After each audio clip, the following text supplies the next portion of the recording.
that before, and I'll be able to convert that into an office.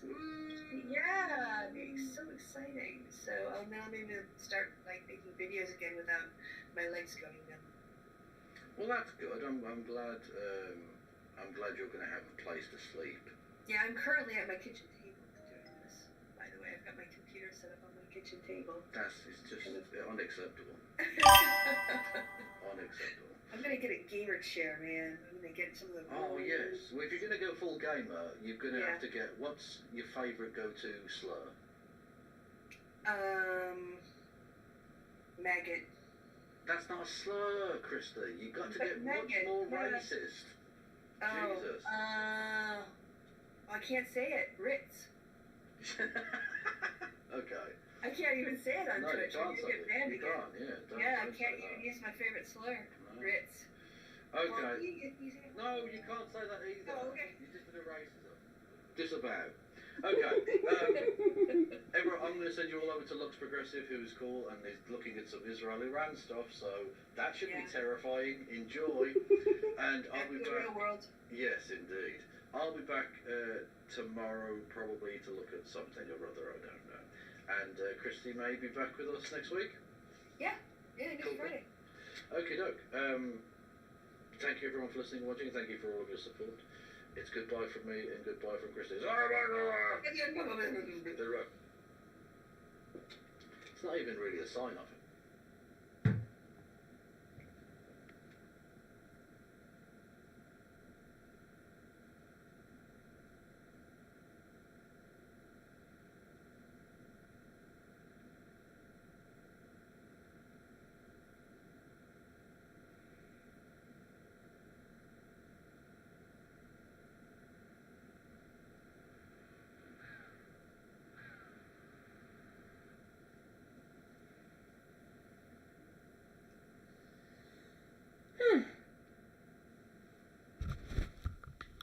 Rejoice, comrades.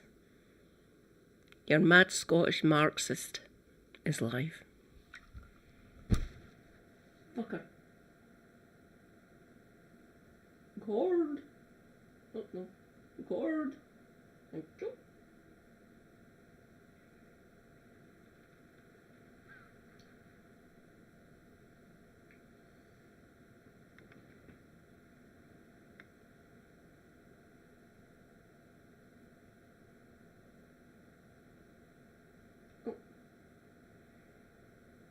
I put that down before I go into my mobile screen.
Hi, Big Zebra.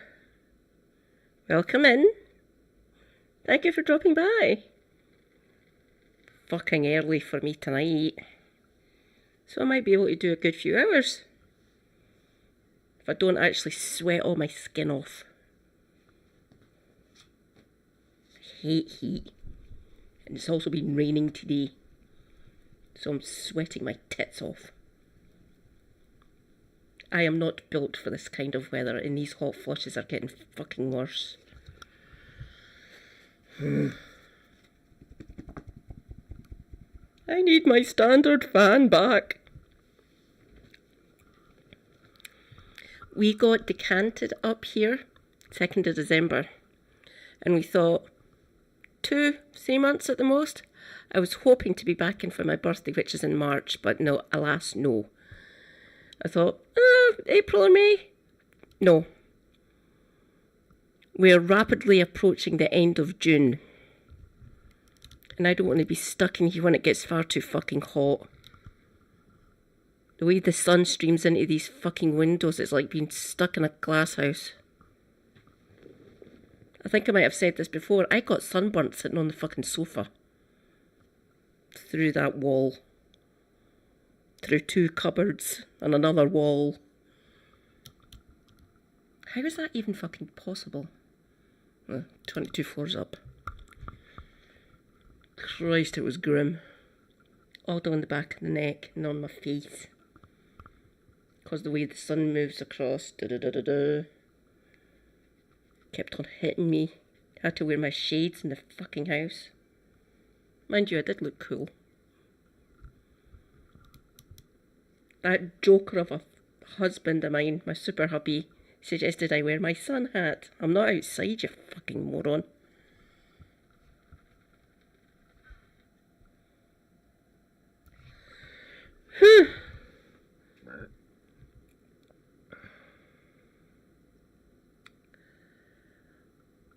Let's start with something nice and easy to begin with, then we'll dive into the hellscape.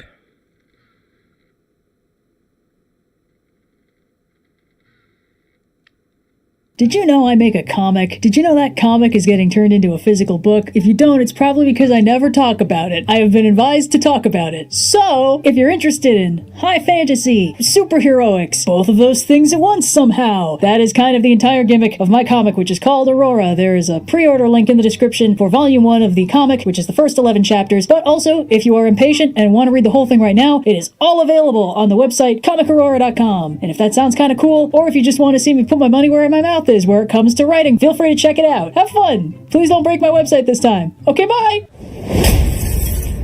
Modern discourse and reinterpretation around... Do you want to know how that happened? Take a look at the... Oh, you can't see on this... I can see it on my feed.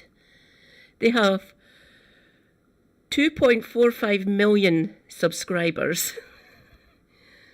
That's what broke her website. Because when she announced that it was available for all of us to read, about 1.5 million of us went over to see it and the fucking website crashed. You keep on forgetting how much you're loved, Red, by the way. My lovely non-binary darling. So all of us just went over there after she announced it in the video that on Friday, her trope talk. Was it a trope talk? I can't remember. Now, if I could figure out what video it was, I can show you it so we can find out what date it was. It's a couple of years ago now. It was during the pandemic that she released it on her website. That's what managed to push her over the edge to get it finished and let us all in to see the comic book. The online version's free, by the way, so if you want to go and read it. But I was waiting until she released the hard book. It's probably going to be about 25 or 30 quid, I think. So, will I do the pre-order? So 1.5 million people from across the globe went to this one website and we fucking crashed it. I went over just to see if that was going to happen, and point proving it did happen. Lots of us, myself included, said to her, said, I can follow, I know what you've been up to. Do not tell us all with one of your Friday releases. But they foolishly, I can keep on, they went and did that, and 1.5 million people went over to the website and flat on its face. My God. If she had released it now and told us all at the end of this video or at the start of this video, and nearly 2.5 million of us went over, it would take them a good couple hours to get the website back up. They managed to get it back up in about 6 hours. It probably would have taken them the best part of a day if 2.45 million people just went straight over.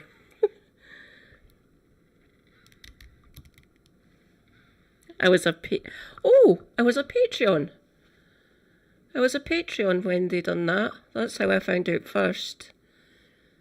They told their Patreons first, the patrons first. And we all told her, don't say the rest of the channel. You do realise, at that point, they had just slightly under 2 million subscribers on the channel, and 1.5 million of us. Well, I went over just to see if it was going to run after the video. I'd already watched it through Patreon, and I went over. This is going to be down. I fucking know it. Boom, not up or crashed. Dear God. So now it's just a steady stream of like a couple of hundred to maybe 150,000 to 200,000 that go over and check it every few days or something. Now, I believe. Make sure it's a large enough site that you've got your hardback version, so we don't all go over at once and buy it. Mind you, some people probably can't afford it if it's going to be over 30 or 40. Those kind of things are usually £30 here, or 35 at the most. Might be $50. Vast majority of their subscribers, I'm assuming, are American. Okay. Take it away, Red.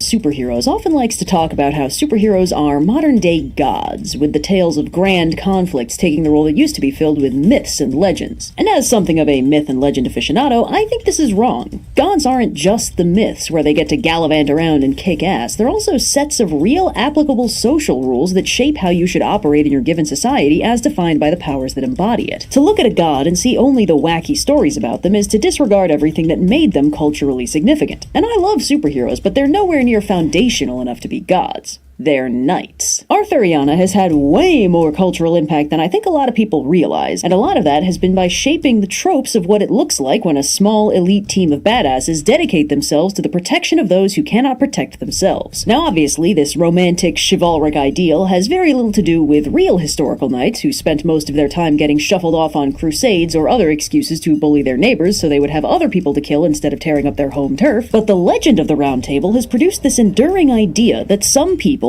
whether through intensive training or inborn talent or a blend of both, can become motivated, empowered, and equipped to go out and fight evil as part of a team. Their origin stories are many and varied, but they're all united in a common cause and a common loyalty to the ideals of justice. Maybe they even have the help of a wise old wizardly mentor to guide them, and some of them will bring along a young squire at their side to help out while they learn how to be a true hero in their own right. Then they go out into the world and fight strange enemies with confounding powers, sorceresses or creatures or enemy knights serving dark unlock powers, and it wouldn't hurt to rescue a few fair maidens along the way. And this inspiration is no secret. A full half of Batman's epithets have something of the Round Table about them, from the Dark Knight to the Caped Crusader, and basically anyone whose power is power armor or cool sword or shield is gonna end up with the symbolism laid on pretty thick. Not to mention, Aquaman is literally a King Arthur. The interesting thing about knights in comparison to modern superheroes is that with knights, the power curve is a lot more narrow. Everyone is basically operating with the same tools, the same kind of armor, weapons, steeds, etc. Sometimes someone might have the advantage of height or training or pure moral righteousness or just plain raw skill, and some of the knights had fun little quirks that gave them advantages, but there was nothing comparable to the power gap you get in basically every big-name super team these days. With chivalric knights, you can't really get anything that matches the vibe of Thor and Hawkeye being in the same group chat. Modern superhero teams are usually a much more eclectic bunch, with diverse origins, powers, and power scaling, leading to an environment where their uniqueness forms a good chunk of the appeal of the big team-up tales. But that's not the case with every superhero team. See, there's a specific kind of superhero who isn't an independent badass marching to the beat of their own drum, who then chooses to join up with some kind of crime-fighting book club. Some superheroes start off as a matched set, originating alongside the rest of their team and sharing not just their general power set, but also an overarching gimmick that continues to bind them together. These superheroes almost don't exist in isolation. Their primary role is that they are part of the team. Specifically, the color-coded team with a theme. The color-coded team with a theme starts off very simply, with a shared superhero origin. It doesn't technically have to happen simultaneously for everyone involved, but it usually does for the sake of convenience, though it might take some time for these characters to realize they've been part of the same mass-empowering event and find one another. And apart from being shared between characters, the origin story can be basically anything. A team of Power Rangers are bestowed their transformation trinkets by a mentor figure who deems them worthy. The Ninja Turtles get doused with mutation goo and grow up to be Ninja Turtles. The Sailor Scouts get reincarnated as mild-mannered schoolgirls until their magical animal sidekick can awaken their latent powers. Superhero origins can be basically anything, and so can communal superhero origins as long as they're shared. This lays the groundwork for the team with the theme by bestowing upon them a communal baseline that they're all going to be operating with. This is also where we start setting some boundaries on what constitutes a team with a theme. Because a shared origin story or basic premise behind their superpowers is important, but it doesn't always produce a team with a theme. Consider the X-Men, who are united in their superhero origins being mutant, but each individual mutant is completely unique to the point where even mutants that are immediate family can have completely different powers from one another. Thus, even though the X-Men have a much more cohesive narrative than a lot of superhero teams, they still feel a lot more like your Avengers and Justice Leagues when it comes to the grouping of the power sets. It's objectively bonkers that, technically speaking, Storm has the same kind of superpower as Jubilee. They're a team, but they don't have much in the way of power coordination. Some of them have elemental powers, some of them have physical mutations with varying degrees of tragic angst attached, a statistically significant number of them are blue for some reason. They share an in-universe justification, but almost none of these powers feel like variations on any sort of central theme. So it's not enough for the origin to be shared. The powers also have to feel similar to each other, and that's where the team with a theme comes in. Everyone on the team has to have powers or abilities that, structurally speaking, are very similar to one another. Now, there's obviously a lot of room for flexibility here when it comes to defining what constitutes a similar power set, but a lot of this is a strictly vibes-based assessment. Consider the Ninja Turtles. Each of them uses a different weapon, but they all use weapons and are starting from the basic premise of ninja training. So even if they have disparate movesets, because fighting with a staff is going to look very different from fighting with nunchucks, in the grand scheme, these still feel like very similar skill sets. Every Power Ranger operates in the same general space of improbably acrobatic fight choreography with a uniquely toyetic weapon and Zord to keep them distinct, but not too distinct. Each pilot of Voltron forms a different part of the giant robot and might have a different sidearm, but they're all starting from the premise of pilots a big robot lion. And there is some room for flexibility here. A lot of magical girl teams, for instance, seemingly have very different power sets for each of the girls involved, but there'll still be a core theme present tying them together. The Sailor Scouts all have very different elemental or energy powers and unique accessories with useful abilities, but they're also all associated with planets, and their powers are derived from those planets' corresponding alchemical and or mythological elemental associations. And when later seasons start introducing more magical girls, they still all have space-related associations and vibes. The theming is rock solid, but that still leaves a lot of room for variation. And even within the core cast, the ability to chuck a fireball is useful in very different circumstances to the ability to fill an area with obscuring mist. Just because the power sets are thematic with one another doesn't mean they need to be completely interchangeable in the actual effects they're capable of. And in fact, it's narratively beneficial to ensure that the power sets aren't interchangeable, and everyone's got at least one strength that makes them uniquely suited to solve some specific problems. Color-coded teams with a theme actually frequently give their members elemental associations, which usually plays into the color coding, of course. This is a very useful way to ensure that the characters all have different strengths and weaknesses, that their powers all look different so it's easy to tell who's doing what, and that different characters can be uniquely challenged by putting them in different situations. But even if the elemental coding of the character's power set is unique, when it comes to a color-coded team with a theme, the characters can't get too unique or they'll start to lose that team cohesion. A party like Team Avatar has elemental theming and color coding aplenty, but they don't have the design cohesion that defines most color-coded teams with a theme, and instead come across as a bunch of very different people teaming up because they're choosing to, not because they're a matched set of minor variants on a core design philosophy. This is reflected in their movesets, which are all extremely distinct from one another. Even the most basic chuck an element at someone's head move looks and works totally differently when it's done by Toph versus when it's done by Katara. They don't feel like stock animation elemental reskins of the same energy blast. They feel like unique manifestations both of the properties of the element itself and the personality and training of the character using it, and they play into the choreography very differently depending on the specific situation they're used in. This uniqueness of moveset is very rare in full-blown color-coded teams with a theme, where most of the character's primary abilities in combat will break down into the same general space of color-coded basic attack with a stock animation, stronger attack with a longer stock animation they unlock in Season 2, neither of which will do much more than scratch any villains of the week past their introductory episode, and a big finishing move to end the episode. Basically, in a color-coded team with a theme, the character's powers can have different effects while still being thematically and structurally extremely similar, while in more loosely defined superhero teams, the power sets will have different effects and none of that structural and mechanical similarity that makes every Sailor Scout kind of feel like they're mashing the same buttons on the controller. That's not to say these characters are interchangeable. In fact, one benefit of holding the power sets relatively constant is that it gives the writers space to concentrate on elements of characterization that set the teammates apart. It's extremely common for color-coded teams with a theme to fall very strongly into the archetypes of the five-man band, and that's only slightly because that trope was codified about Power Rangers in the first place. If the characters all have very similar physical abilities, it becomes less important to highlight what they all can do, and more interesting to unpack what each of them chooses to do. Even if everyone on the team is capable of roughly the same spitted angry guy, and in their downtime between fights, they've probably got some very unique personal arcs or struggles going on to keep things interesting in the B-plot zone. And because stories of this variety very commonly focus on highlighting teamwork above all else, it is an absolute rule of the narrative that everybody has to contribute to the story. It's quite common for every member of the team to wind up getting at least a little time in the spotlight to highlight their unique contributions to the group and how they're vital to the team composition, even if they think they're lame or weak or unhelpful or not as cool as their frontliner teammates. Usually these episodes will put in a lot of work to explain how exactly this character's unique skill set really does benefit the team, and how they are all equal contributors and all equally vital. But I'd actually call this a bit of a double-edged sword. See, because the color-coded team with a theme operates as a matched set, it's frequently kind of rare for the team to undergo any sort of major party splitting or anything that really alters the structure of the team. This is unique to this specific slice of superheroics, since more eclectic superhero teams have no such limitation. It's easy to give a character a solo arc or split off 2 or 3 team members that maybe haven't had much time to chat, and just let them hang out or banter or deal with a fun little problem on the side. Sometimes you'll even get scenarios where the entire team is in trouble and it's up to one member of the team to die hard everybody else out of danger, and a unique opportunity to show off their personal skills. But this kind of scoped-in focus episode is very rare in color-coded teams with a theme, and I think that's for a few reasons, the most important one being purely mechanical. See, lots of color-coded teams with a theme sort of operate on a threat of the week genre model that follows a very strict formula outside of important season finales, which can be very unpredictable and status quo breaking, but the mid-season episode-to-episode playing out of these stories will usually almost all be very similar. That formula is as follows. The overarching, inaccessible big bads schemes in their secret evil lair with their 1 to 4 incompetent lackeys bantering by their side, and constructs a new villain of the week to cause problems in theoretical service to their large-scale evil plan. The villain of the week gets unleashed on an unsuspecting township that looks suspiciously like a backlot in Japan. Our heroes disengage from their B-plots to notice the threat. Everyone suits up to fight it. Our heroes might get to take out a small army of interchangeable minions before they turn their attention to the main problem of the week, take turns using their weakest attacks, realize they aren't working, then switch to taking turns using their slightly more powerful attacks, which also will not work. Sometimes this is when the villain of the week undergoes a transformation, or unlocks a second health bar, or gets real big. Then our heroes decide to switch from doing the things that never work to doing the thing that always works, and will unleash some sort of big finishing move, which can involve combining into a big robot, or combining everyone's weapons into a big weapon, but can also just be a specialized move from the designated most important member of the team. And we'll get back to that guy in a minute, but just by looking at this formula, we can see why it would be kind of tricky to make a full episode about any specific subset of these characters, since the rhythm outcome of every major fight is basically the same, and it can't end unless all the heroes combine their powers in some way to take out the monster of the week. In fact, it's very common for shows of this specific variety to have an episode where one of the characters spends most of the runtime refusing the call and being unwilling or unable to participate, and the rest of the team spends the entire fight scene getting their asses kicked while they lament that they can't do this without the whole team being present and accounted for, and their missing buddy then turns up at the very last minute to set things right. So while the episode's character-driven B-plot might focus on only a small subset of the cast, the combat encounters are all going to play out mostly on formula and mandate that the entire team is present to play their required parts. And while there's lots of room for fun characterization within the confines of this formula, I do think this is a weakness that more loosely structured superhero teams don't deal with as much. I mean, there's nothing stopping a color-coded team with a theme from doing one of those more small-scope character-focused stories, or from mixing up the fight choreography, or even from letting someone other than the designated specialist guy get the final blow once in a while. But in the series that are more married to the genre conventions, you're usually not going to see that very often. And on the subject of the designated specialist guy, we should really talk about that, because they're a pretty significant element in the formula. Sometimes the color-coded team with a theme has a team leader, with some kind of chosen one specialness about them that sets their powers apart from everyone else. This specialness can take a lot of forms, but mechanically speaking, they're usually the one whose job it is to dole out the big finishing blows. If they're part of a team with a combining giant robot, they probably form the head and call the shots when they bust out the big sword. In a Magical Girl series, they might be the only one who can bust out the unfuck the consequences of this bad guy power. Color coding wise, they can vary a lot, but their outfit will usually have some kind of bonus fanciness compared to the rest of the team, like gold trim or an extra ruffly petticoat. Now, in stories that feature these guys, a predictable phenomenon can start to arise. When you have a team of people who are all important, but there's one person on the team who's really important, everyone else can start to feel very interchangeable and broadly not all that useful. And I think this is a fairly unique problem to this specific flavor of superhero team, where everyone is ostensibly a color-coordinated variant on a baseline core theme. More eclectic hero menageries might have someone on the team who is the strongest or heaviest hitter, but they're usually not also narratively designated as God's favorite princess. And correspondingly, while every superhero team arguably has the designated most useless member, that character probably gets at least a few days in the limelight to justify why it's such a good idea to keep them around. The idea that, narratively speaking, everyone on the team is approximately equally badass and needs to be there, but there's only one person in the series who's allowed to win fights, can be a little bit weird in a Monster of the Week story format with a fight every episode. Now, some of this can be counterbalanced by a changing status quo. The series that personally bothered me the most with this phenomenon was Sailor Moon, because basically every other Sailor Scout starts off unable to end fights without Usagi, and then winds up power-scaled into irrelevance every time Sailor Moon adds a new ribbon to her uniform. But, to its credit, the story does some hard work to avoid Monster of the Week monotony, mostly by ensuring that the composition of the core cast varies wildly even within the space of a single season. It takes a good chunk of the first season to assemble the whole core squad skeleton crew, and subsequent seasons shake things up even further, which means even though it is extremely Formula Week model, and even though Sailor Moon is mechanically the only person who's allowed to get the finishing blow, changing the formula and introducing new dramas into the character-driven B-plots. This is also a phenomenon I got to observe in my limited experience with Power Ranger. The series have some designated cool guy 6th Ranger who shows up with extra special cool guy powers in a uniform that is simultaneously thematic with the others while still being uniquely radical. Those characters rarely become permanent additions to the core cast without some sort of caveat to keep them from one-shotting everything. And as a bonus, the power sets in those shows can, with some shenanigans, be transferred between different costume upgrades change hands, and allies tag in and out of those power curve breaking extra special cool guys, and that helps spare the rest of the cast from falling into general irrelevance. And this is actually one of the things.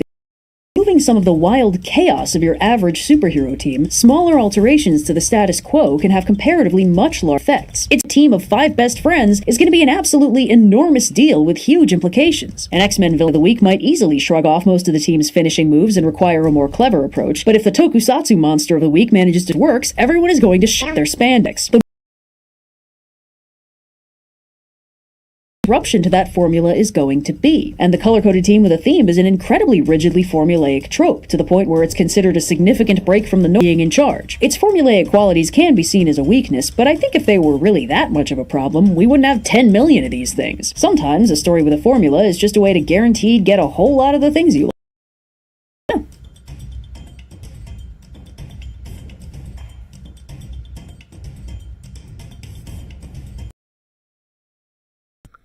I am desperately trying to remember if there's anything that might have been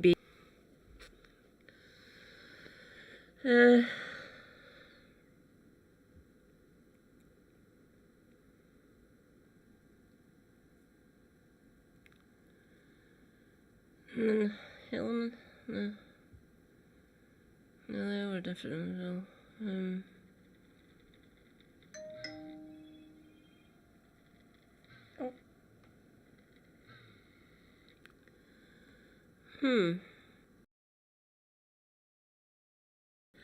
I can't think. Motherfucker. I'll be momentarily sorry. Give me a minute.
Whoops.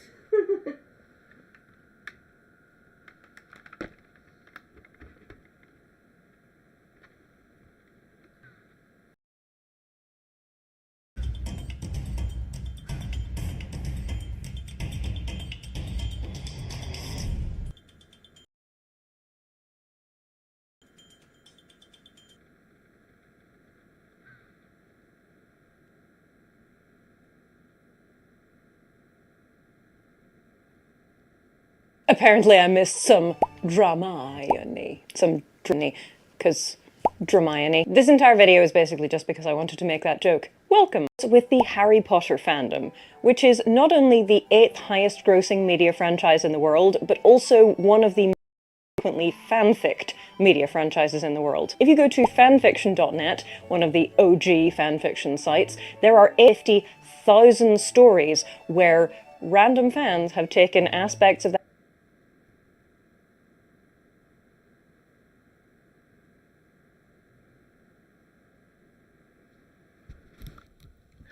Bloody hell. So, like, here we go.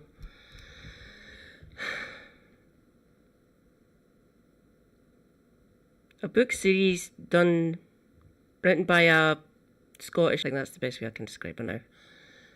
Twilight, 223,000 in fanfic. Holy fuck. Percy Jackson and the Olympians. My god, that's a big drop off. 80,000? Okay. Hunger Games. Warriors. Don't know that one. It's 17,500. Maximum Ride. Never heard. Hobbit. Guess that would have turned up. Phantom of the Opera. Yeah, there's been lots of different, literally thousands then. Chronicles of Narnia, 12,800.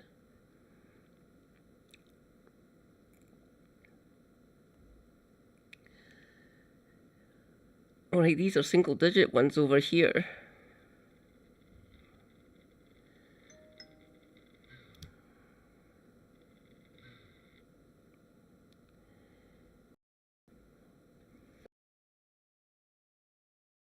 $50,000 stories where random fans have taken aspects of the Harry Potter world or characters and written something about them. If you include crossovers, that bumps it up to over 9 podfic and fan art as well as fanfiction on AO3. AO3 being Archive of Our Own, which is another big site. Now, on AO3, the most popular ship, Remus Sirius, is Draco Hermione, more commonly referred to as Dramione. And some of you know how I feel about portmanteau couple names, but you know what? I'll live with it. Dramione is not just the most popular male-female Harry Potter popular male-female pairing on AO3 overall. The #1 spot is held by Miraculous Ladybug, which I believe is Harry and indeed Draco Hermione are not what we would call canon ships, which is to say, they don't actually happen in the books. The thing that interests me about Dramione is that a lot of, shall we say, mainstream crossover potential, in the same way that Rey Kylo Ren in Star Wars and Zuko Katara in Avatar The Last Airbender do. Anyway, Dramione, and these other two fandoms, but that's not really the point at the moment, has a lot of elements in it which would appeal to the more mainstream book talk romance reading girlies, shall we say. Fantasy, as in fantasy romance, which is a huge trend in publishing still, and if you put these two things together, you get the irresistible urge to fall for your enemy. Now, the irresistible urge is not, as it turns out, a find and replace version of Brigitte Knightley's quite famous fanfic, Draco Malfoy, still up on AO3. So while elements of the characters and their personalities are going to be familiar, and they certainly familiar, it is not just a find and replace for fanfiction. Probably because it couldn't be, because the fanfic, which I have read, is very tied to the canon of Harry Potter. It goes beyond the canon of Harry Potter, but it takes so many elements from the Wizarding World names, too many things in it would be too specific and too obvious. 99,548 words, and I read all of it, and I have to say, it was pretty good. I laughed out loud quite a lot, which is always a plus. Not going to be everybody's thing, but entertaining, and it was well written and well edited. Have the enemies to lovers. The rising popularity of something called dark romance, which basically means everyone is miserable and there's a lot of torture and death, and possibly by Senlin Yu, which is a reworking of her fic Manacled, a 370,000 fest, which is basically The Handmaid's Tale. Not necessarily recommend, it might be your thing, but it definitely wasn't mine, is no longer on AO3. Presumably because many of the twists that are going to be in Alchemized are basically taken verbatim from the original fic. Alchemized. We also have Rose in Chains by Julie So. So enemies to lovers, romantasy, and dark. Rose in Chains is the first in a trilogy of books which are based on The Auction, which is her 325,000 word fanfic.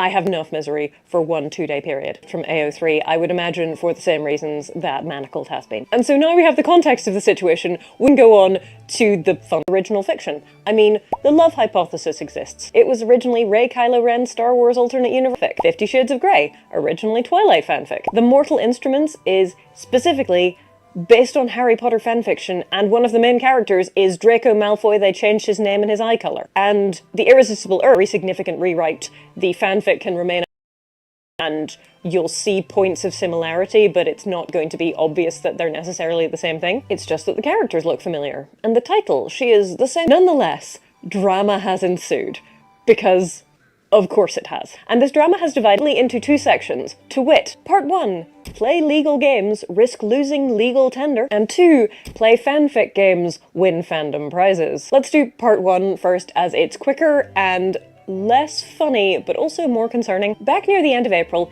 Ace Books, which is the publisher for Brigitte Knightley and The Irresistible Urge, put up on Edelweiss, a book marketing platform, an infographic. A marketing infographic for booksellers which explains to them what is Dramione, and why might people be asking you about it? And Forever, Hachette imprint, did the same thing for the book Rose in Chains. These particular infographics no longer exist on the platform. The only reason to get copies of them is because people took them from that platform and threads and Instagram to complain about them. So thank you for doing that, because otherwise I would not know about this and it would be much less funny. You might be thinking, if people were complaining about them on the internet, then maybe that was the reason they were taken down, but frankly, I doubt it for reasons we'll get to in part 2. I think it is more likely that the team of 7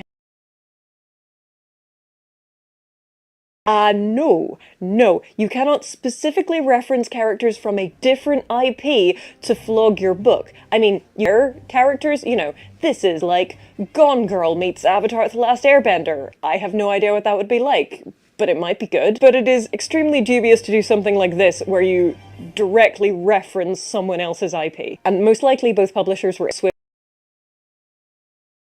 or I don't know whatever the legal thing you would do would be to make those go away. Play legal games, risk losing legal tender. As far as I know, the cost in this instance is the time it took for someone to design those infographics. If that is so, they got off lightly. I have to say, personally speaking, I am glad that the posts are gone, because the Potter, again, 8th highest grossing media franchise in the entire world. If they're willing to do it to Harry Potter, how much more likely is it that they're going to do that to someone who doesn't have the money to fight back? So I'm glad that someone at least has stepped in and said, no, you can't do that. I hope it means we'll think twice about infringing the copyright of other authors in future. Fingers crossed. Let us continue with Play Fanfic Games, win fandom prizes. To start us off, I need to Illumicrate is, which is a UK-based book subscription service. You subscribe and every month you get a box containing books and book-related goodies. Illumicrate had previously featured, in 2019, some Harry Potter-related items in one of its boxes, but in 2020, they announced that they were no longer going to be including any Harry Potter things in their boxes at all. But then, on the 16th of April 2025, Illumicrate announced that they were going to be selling, exclusively to subscribers at first and then to the general audience,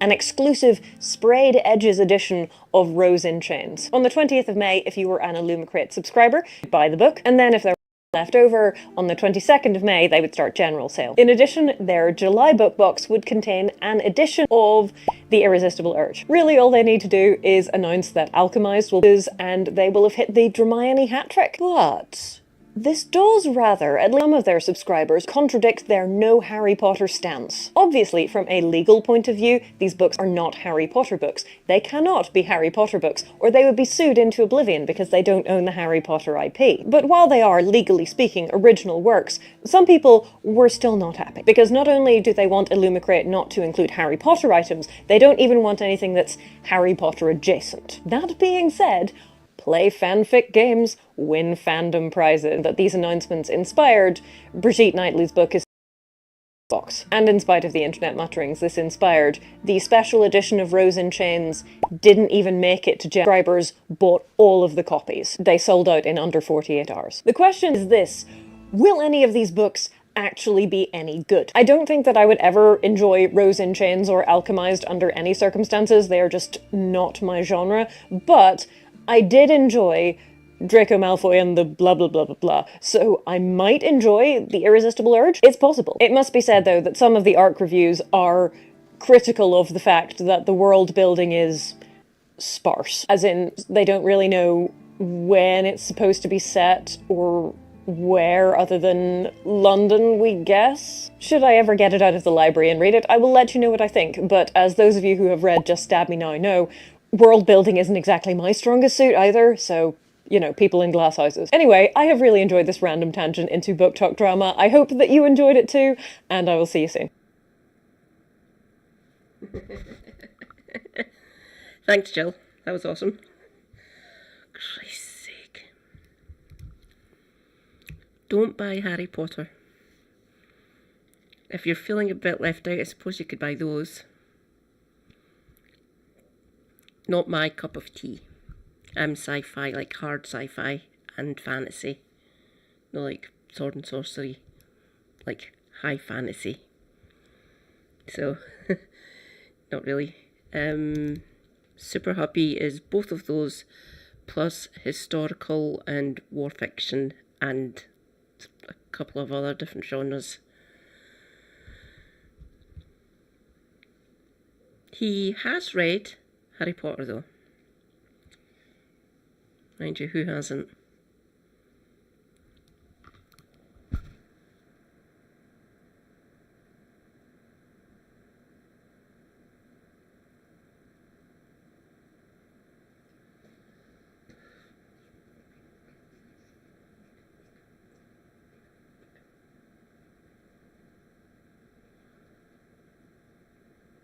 Please just end me.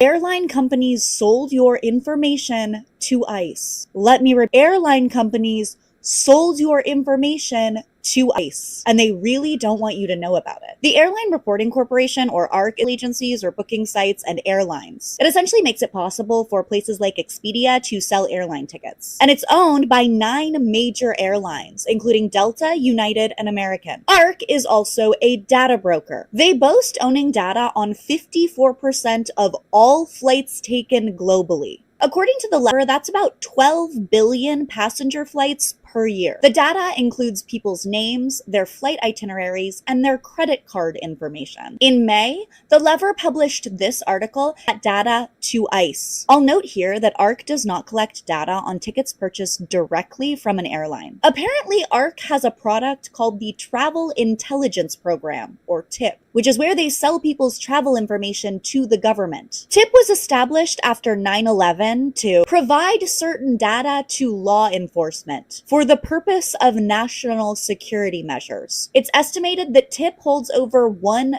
billion records that are almost impossible for law enforcement to obtain elsewhere, purposefully. In May, ICE purchased access to TIP, as you can see here. But according to the Lever, this isn't the first time the airlines sold your data to ICE. Evidence suggests that ICE may have had access to ARC data since 2018. Then Tuesday, Wired published this article revealing that Customs and Border Patrol had also purchased airline data from ARC. According to CBP, they need this data to track people of interest. Wired also reported that the airline specifically directed CBP not to tell anyone where they got the data. Last year, ARC made $700,000 from federal contracts. This year, ARC has already made $600,000 from federal contracts.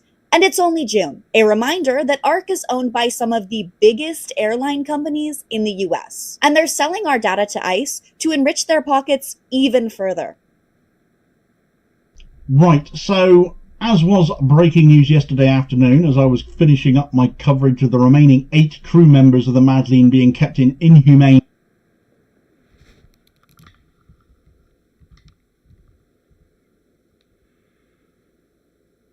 I'm going to have to write to my MP again. David Lammy might need to do something about that.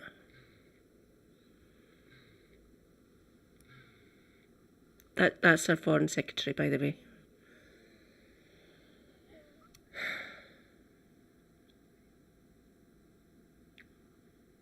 No, technically, if it's a British citizen, Home Office.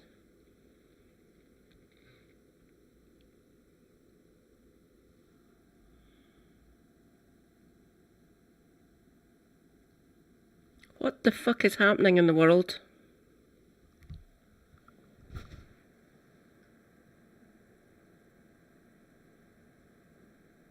unhygienic conditions and subject to mockery and abuse, all of a sudden it came out that they were being released. 6 of the 8 have now been released and have returned home, with the 2 remaining French nationals due to be released today, though due to the attack on Iran and the closure of Israeli airspace, that may now not happen. But the vessel was of course seized by Israel in international waters, an act of piracy, and they were taken back to Israel against their will. Therefore they were kidnapped, and the details of their incarceration is coming out in more detail now that they have been freed. Most of them have. But along with their freedom has come an announcement too, that a 3rd Freedom Flotilla mission will soon be setting sail, because they will keep going for as long as it takes to shame Israel, raise awareness of their war of starvation, and seek to break the siege of Gaza. Unlike some nations who seem to be afraid of Israel and are currently blocking aid and aid convoys inspired by the Madeleine, such as Egypt, the Freedom Flotilla coalition will not, it seems, be stopped. Right, so as we know, back on the 9th of June, a week ago now as that was, the British flagged vessel Madeleine, carrying 12 humanitarian activists, was intercepted in international waters roughly 185 kilometres off Gaza's coast by Israeli naval forces, carrying a token amount of aid, symbolic of breaking the siege more than any significant amount, consisting of baby formula and rice and flour and medical equipment and water desalinisation tools. The Madeleine had departed from Catania and Sicily on the 1st of June. Its purpose was non-violent protest and aid delivery to Gaza, spotlighting a blockade creating systemic starvation on top of the genocidal assault Israel were committing against Palestinian civilians. Israeli naval forces, backed by drone surveillance, radio jamming and even chemical dispersal, forced their way on board. The crew had their belongings confiscated, communications were shut down, and they were towed to Ashdod, where they underwent medical checks and were detained farcically under Israeli law, or what passes for it. On the contrary, this brazen Israeli act of piracy on the high seas, as it was tantamount to, constituted itself an illegal seizure of cargo and kidnapping of civilians, which is a pretty clear-cut, flagrant breach of international maritime law and human rights. When do they ever get applied to Israel? 4 crew members were deported pretty much immediately, including Swedish climate activist Greta Thunberg. 8 of them, however, amongst them French MEP Rima Hassan and Brazilian Tiago Avila, were detained and incarcerated in prison despite not being guilty of any crime. They faced incommunicado detention, solitary confinement, Avila and Hassan having entered into hunger strikes before both were deported yesterday, 12th of June. 6 of the detained activists were finally deported on that day, but 2 remain held still. French nationals Pascal Morius and Yanis Mohamdi, who is a journalist for French outlet Blaze. They are expected to be freed today, June 13th. However, the situation with Iran has probably meant that's going to get pushed back. Upon deportation, Rima Hassan touched down in Paris to a roaring welcome. She spoke powerfully to the assembled crowds, highlighting the abuse she endured: forced cell phone confiscations, denial of legal representation, solitary confinement, being branded criminals despite remaining in international waters when they themselves were hijacked. Yasemin Akar, another freed crew member who returned back home to Berlin, voiced defiance. Despite abuse and humiliation, their commitment to Gaza remains unbroken as she's vowed to continue the campaign. Akar went on record saying, "They kidnapped us against our will, brought us and jailed us for almost 4 days. They are breaching international law while occupying Gaza. And the international community needs to stop its complicity. They need to stop sending weapons. They need to send aid instead of weapons." Well, that would be nice, wouldn't it? Adding insult to the injustice, though, Israel has declared all 12 Madeleine crew persona non grata. All of them are banned from Israeli territory for the next 100 years. More time than Israel has existed for, and frankly, having now started this war with Iran as they have, such a threat may end up proving to be a rather academic one yet. It's a political move, clearly a stupid one, given Israel have acted with criminality here, not the crew of the Madeleine. It's a punishment for exercising humanitarian dissent in the face of genocide and starvation rather than criminal conduct, so all 12 should wear that ban from Israel as a badge of honour. The Madeleine mission was far more than a symbolic gesture. Its purpose was to export aid, from food staples to medical kit. Books. 208 million on Tuesday. Nobody won it again.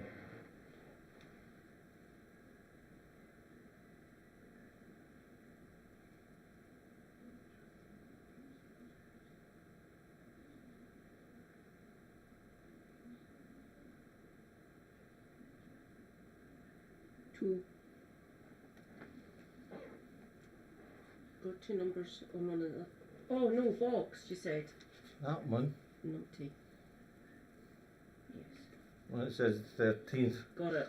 I'm a numpty.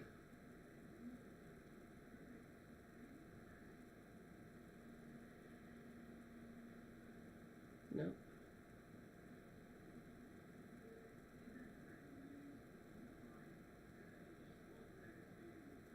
No.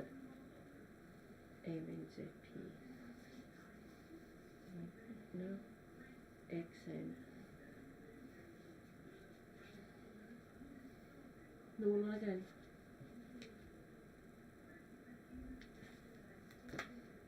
That's the most it can go, unless the exchange rate changes.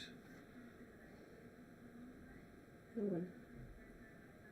UK winners got 5 and 1. Oh, good for them. What did they get? 3.6.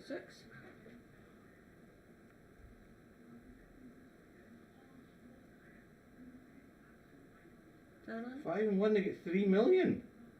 Yeah. 20,005. Right, what do we normally get? We normally get 2. Sometimes get 3. 370. How much is 3? Oh, that's okay.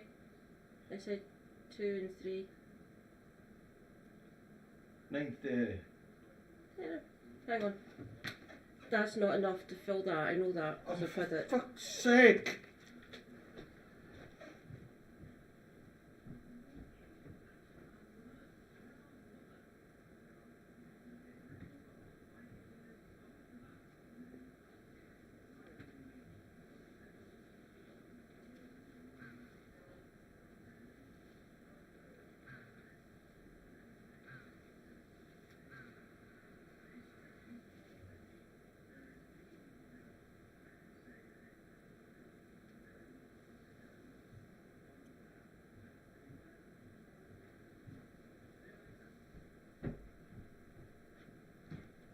Why don't you just have a bigger fucking ball? Is there a bigger ball in the house?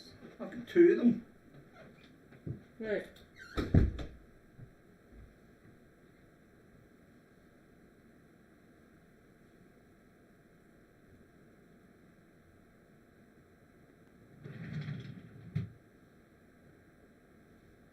Into Gaza with collapsing infrastructure and widespread famine.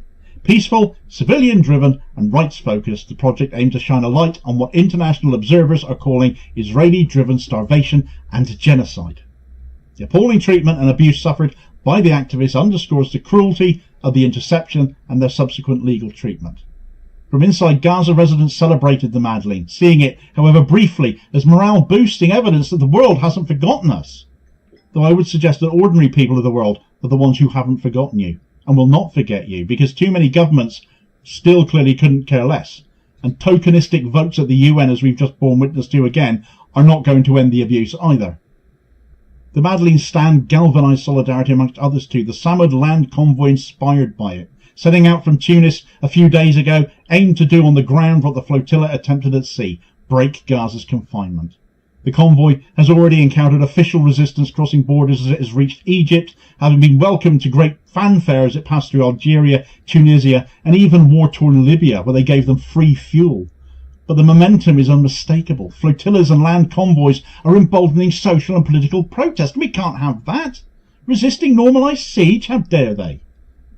Israel's interception and boarding a civilian vessel in international waters, forcibly detaining and deporting activists, tramples all over the foundational legal principles from the freedom of navigation under UNCLOS to the prohibition of piracy and state-based seizure with force on high seas, the prohibition of arbitrary detention and inhumane treatment, and the collective punishment of the 12 individuals punished not for crimes, but for just being activists.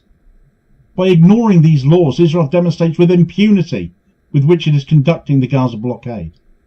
Upon returning to France and at the Paris gathering she attended, Rima Hassan issued something of an electrifying announcement, though. I have one word for Israel. The next boat is getting ready to sail. It will be called Handala, and there will be all the boats we need to break the siege. Yes, the third Freedom Flotilla mission is already preparing to depart, aboard the 18-metre Norwegian vessel Handala. Why call it Handala, then? Well, the ship takes its name from a Palestinian cartoon character, a 10-year-old refugee who always stands with his back to viewers, his identity marked by exile, waiting to return home. His stance symbolises steadfast resistance, the refusal to forget exile until true return is possible. Handala, the ship, however, has already wandered several European ports, in Oslo, Stockholm, Malmö, Gothenburg, Berlin, and twice conducted solidarity missions last year, delivering both child creative art and political messages to raise Gaza awareness. Currently prepped in port, having weathered some logistical setbacks, Handala is being readied for another attempt to reach Gaza. This time it sails with the resolve and lessons of the Madeleine behind it. Each voyage, boarding, stenography, detention, returns with statements. Greta Thunberg, Rima Hassan, Yasmin Akar brings global attention. These human narratives and testimonies penetrate international media, or indeed fill the void where said media leaves a vacuum instead. Honouring Gaza's suffering, challenging Israeli policies, mobilising solidarity movements. Refusing to forget or forgive or ever stop trying to break the siege, they force a confrontation with the genocide by blockade narrative, the targeting of civilians providing aid, and the utter disregard for maritime and humanitarian law.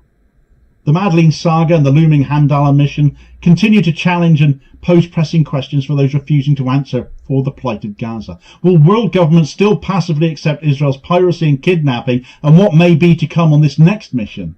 And how many missions will it take to bring about a shift in that? Will human rights bodies pursue action for violations of maritime law? The Hind Rajab Foundation, for one, is certainly already doing that, but are they going to be it? Will activists continue to risk personal safety to shine a spotlight on this? The Freedom Flotilla certainly will. The Samud Convoy and the March for Gaza are prepared to, certainly. Will we as observers allow Gaza to remain besieged by silence? Well, I certainly won't be.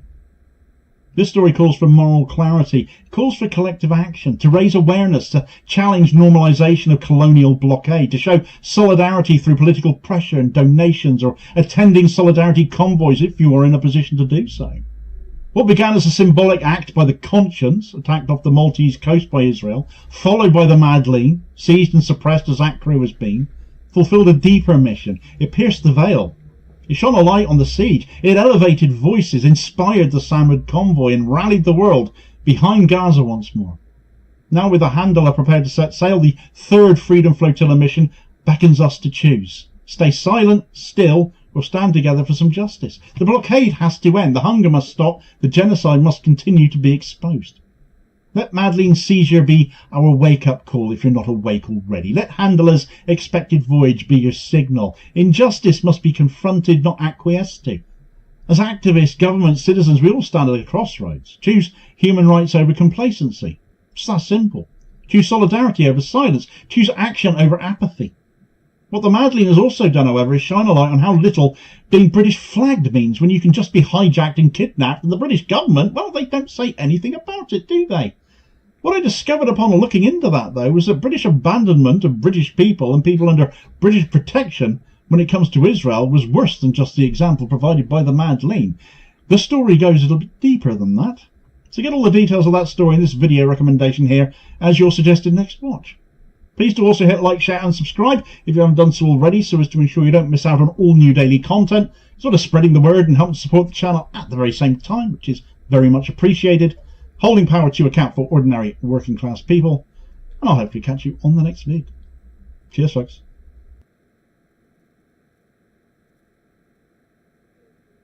Tom Felton was asked this on a red carpet recently. Does the sort of Twitterverse controversy around J.K. Rowling's views impact you at all, or impact your work on the world at all? This came after he announced he's reprising his role as Draco Malfoy in Harry Potter and the Cursed Child. Now, before we get to his answer, I firstly want to address that framing J.K. Rowling's transphobia as Twitterverse controversy vastly underplays the situation. She's literally using her Harry Potter wealth to fund a anti-trans organisation, and this is not the first instance of her using her wealth in a similar way. Her transphobia is not Twitter controversy, it is an attack on trans people's rights. Felton responded to this question with, "No, I can't say it does. I'm not really that attuned to it. The only thing I always remind myself is that I've been lucky enough to travel the world. Here I am in New York, and I have not seen anything bring the world together more than Potter. And she's responsible for that, so I'm incredibly grateful." This honestly just reads as, I don't care if it doesn't affect me personally, and I'll just chase that check regardless of what it means morally. Travelling the world and being on red carpets should not be more important than human rights, and should not mean that bad actions do not get called out. Oh yeah, let's ignore her transphobia because what, you were in a TV series as a child and you get to be on red carpets? Doesn't seem worth it to me personally. He also said that nothing has brought the world together like Potter, which did make me giggle a little. And he's very grateful to Rowling because she's responsible for this. This feels very over the top. Honestly, the world would have been fine without Harry Potter. In fact, right now, the world for trans people would have been greatly better. It's definitely time to move on beyond Harry Potter for everybody. It's also okay to be grateful for and acknowledge something somebody did in the past that helped you, without still uplifting and supporting the negative actions they've done now and the harm they've caused. Remaining neutral in the situation and ignoring the transphobia and continuing to speak positively and be involved with somebody like J.K. Rowling at this point is supporting and uplifting her views. I'm also pretty sure he's in a vast minority of the younger cast members from the original Harry Potter series who've not spoken out in support of the trans community and denounced J.K. Rowling's transphobia. I think Zara Sultana summed it up quite nicely in this tweet, to be honest. Right, so Egypt has chosen its side, it seems, and that side is going to be Israel's. As the Samoid convoy, having travelled from Algeria and Tunisia, and another convoy travelling from Jordan, have seen their way barred to the Sinai and to Rafah. Whilst arrivals flying into Cairo have seen detentions and deportations directly from the airport, or even hotel rooms being raided by Egyptian police, resulting in interrogations, arrests, and searches of personal possessions.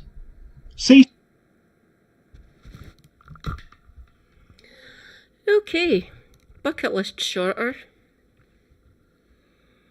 More Hellenistic and Latin, like the Greek and the Roman gods. Oh God, Italy. I do like Egyptian mythology as well. Brilliant. Thanks, Cece. You've made my bucket list a little bit shorter. That's great. Mind you, in saying that, I got Super Hubber to check for me. Half my medicines wouldn't have got into Egypt anyway. And it'll be bumped up again because I'll be going back onto my hormones as soon as I've seen my haematologist on the 26th, which is roughly 2 weeks. So, Thursday.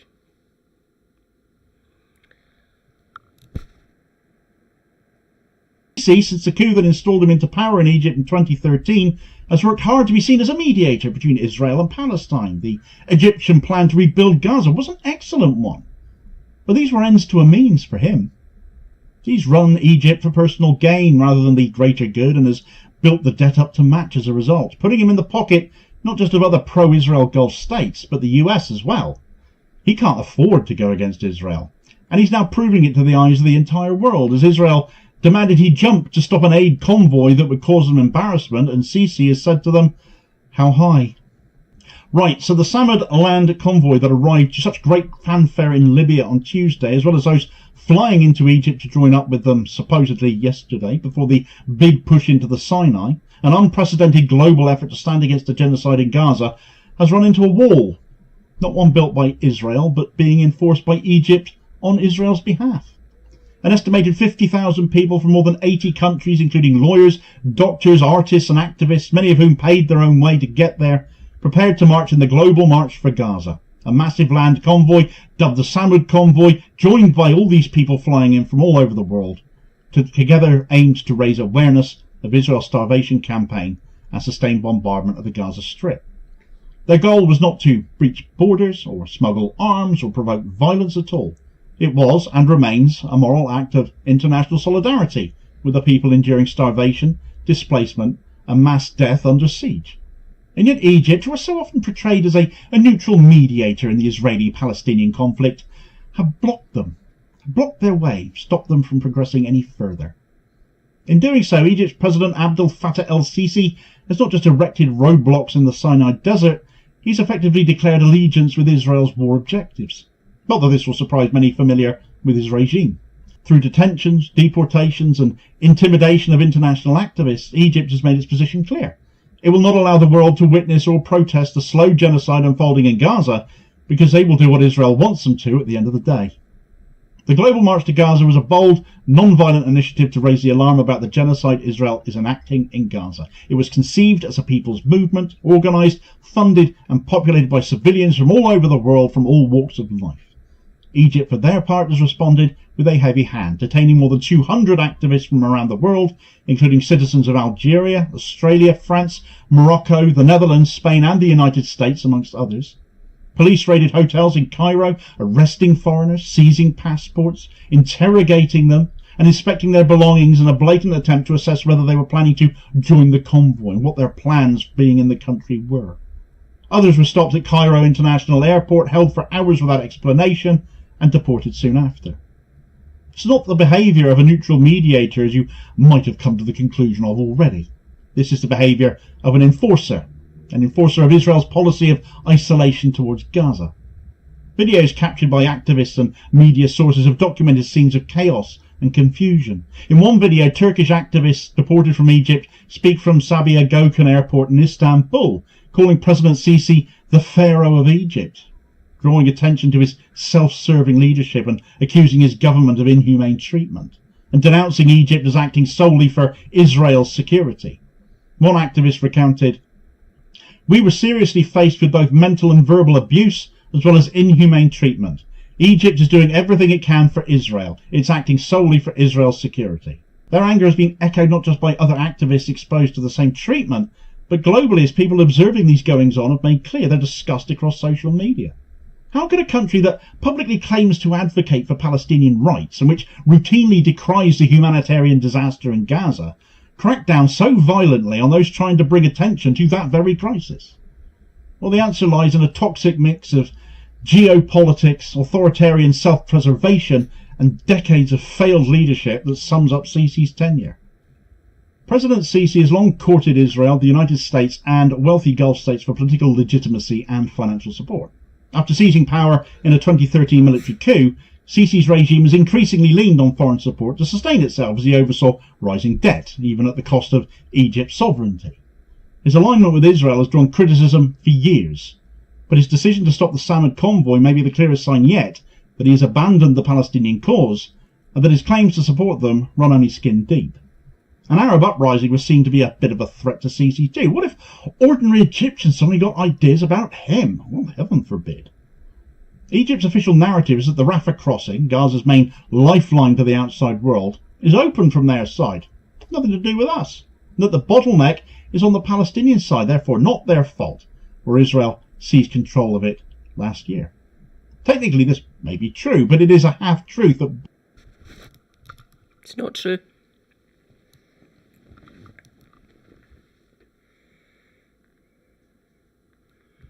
They're getting leaned on. Or I used to think they were getting leaned on. I thought Sisi had enough on his plate to deal with. Apparently not. He can also juggle his domestic issues, which there's many of, with basically being a door steward, a bouncer for Israel. Fuck. Demo never said any British. All the people who can afford to go on holiday probably wouldn't go to Egypt anyway. They'd probably go to like the States or the Caribbean or Far East Asia, places like that, or other European nations. Australia maybe. Yeah. Used to be one of the top destinations for British tourists, Egypt. But then mass muggings, shit like that, getting shot at by a nutter. Not really good look. So it was one of the highest tourist destinations for Brits. Then it dropped down the league table for people leaving this country going on holiday, stuff like that. That might just tank it. For Brits at least, I think. You might stop seeing people who support Israel, Gaza. The Irish go to Egypt. Don't get me wrong, there's probably other reasons I probably wouldn't have made it to Egypt anyway.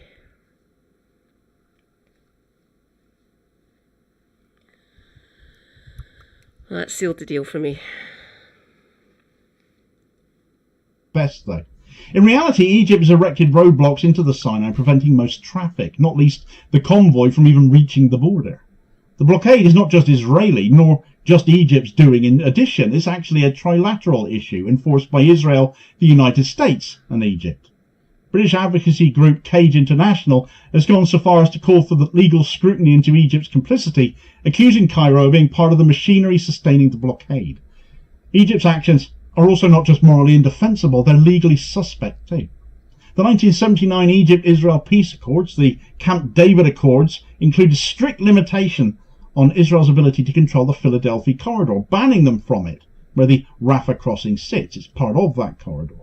By allowing Israel to reassert control over the corridor and then reinforcing that control with its own blockades, Egypt is not only abdicating responsibility, it's legitimizing a structure of occupation that international law forbids, and yet it's a violation Egypt have just meekly accepted. So what does it mean when a peaceful protest movement is crushed before it even begins then? It means the powerful fear its impact. The Egyptian government, under pressure from Israel, and likely the US as well, because when aren't they involved, seems to have calculated that the cost of allowing the convoy to proceed, images of some 50,000 protesters, give or take, marching to the gates of Rafah, was simply too high. Such a display would challenge the narrative that Israel is merely defending itself, and global mainstream media seek to play it down as much as they can. It would expose the manufactured starvation, bombing of civilian infrastructure, the mass displacement as crimes. How incensed so many people represented by this march are. I will be back momentarily, comrades. I need to go and speak to Super Hubby for a second. Bear with me.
unfortunate side effects of the war at all. The convoy would also have highlighted the hypocrisy of regimes like Egypt's, which say one thing and then do another.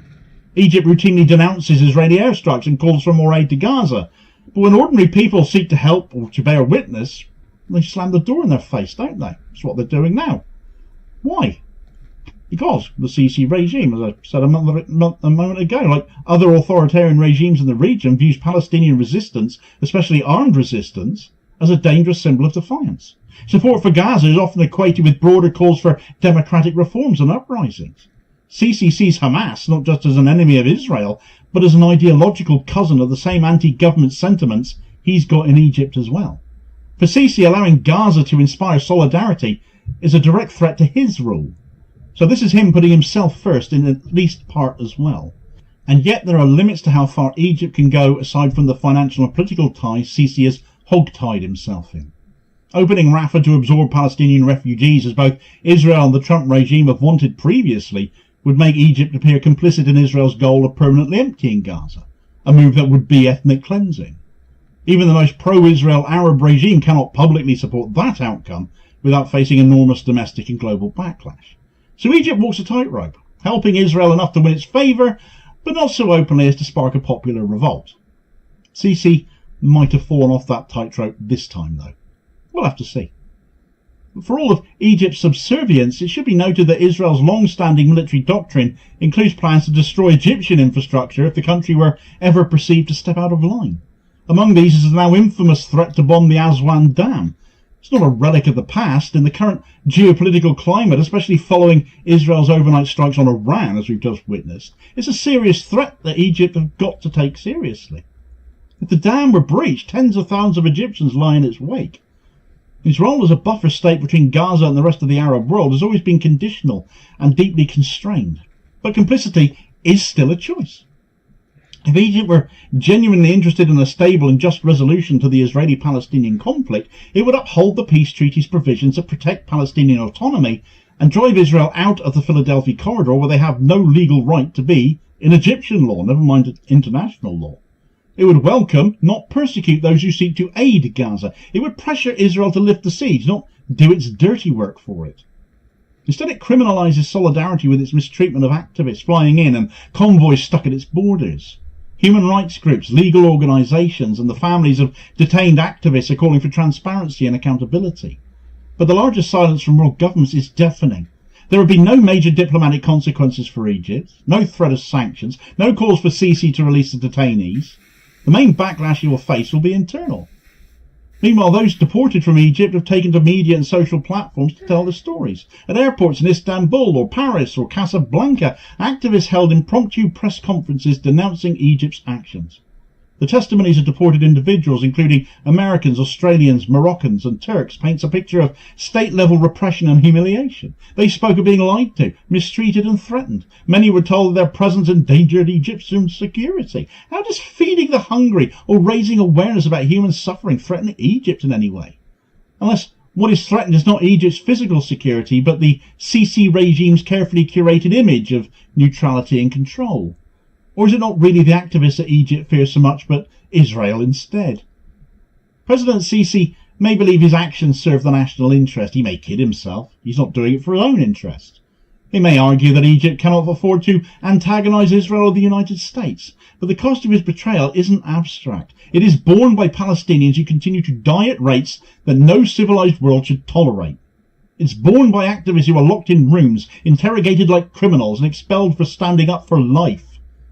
It is borne by Egyptians themselves, whose reputation as defenders of Arab dignity and justice is being steadily eroded by their own president. The Samad convoy should have been a turning point, a symbol of what global civil society can do when governments fail. Instead, it's revealed the cowardice and complicity of a regional power that has chosen the wrong side of history. Egypt had a chance to be remembered as the gatekeeper of hope, the defender of a people whose cries have gone unheard for too long.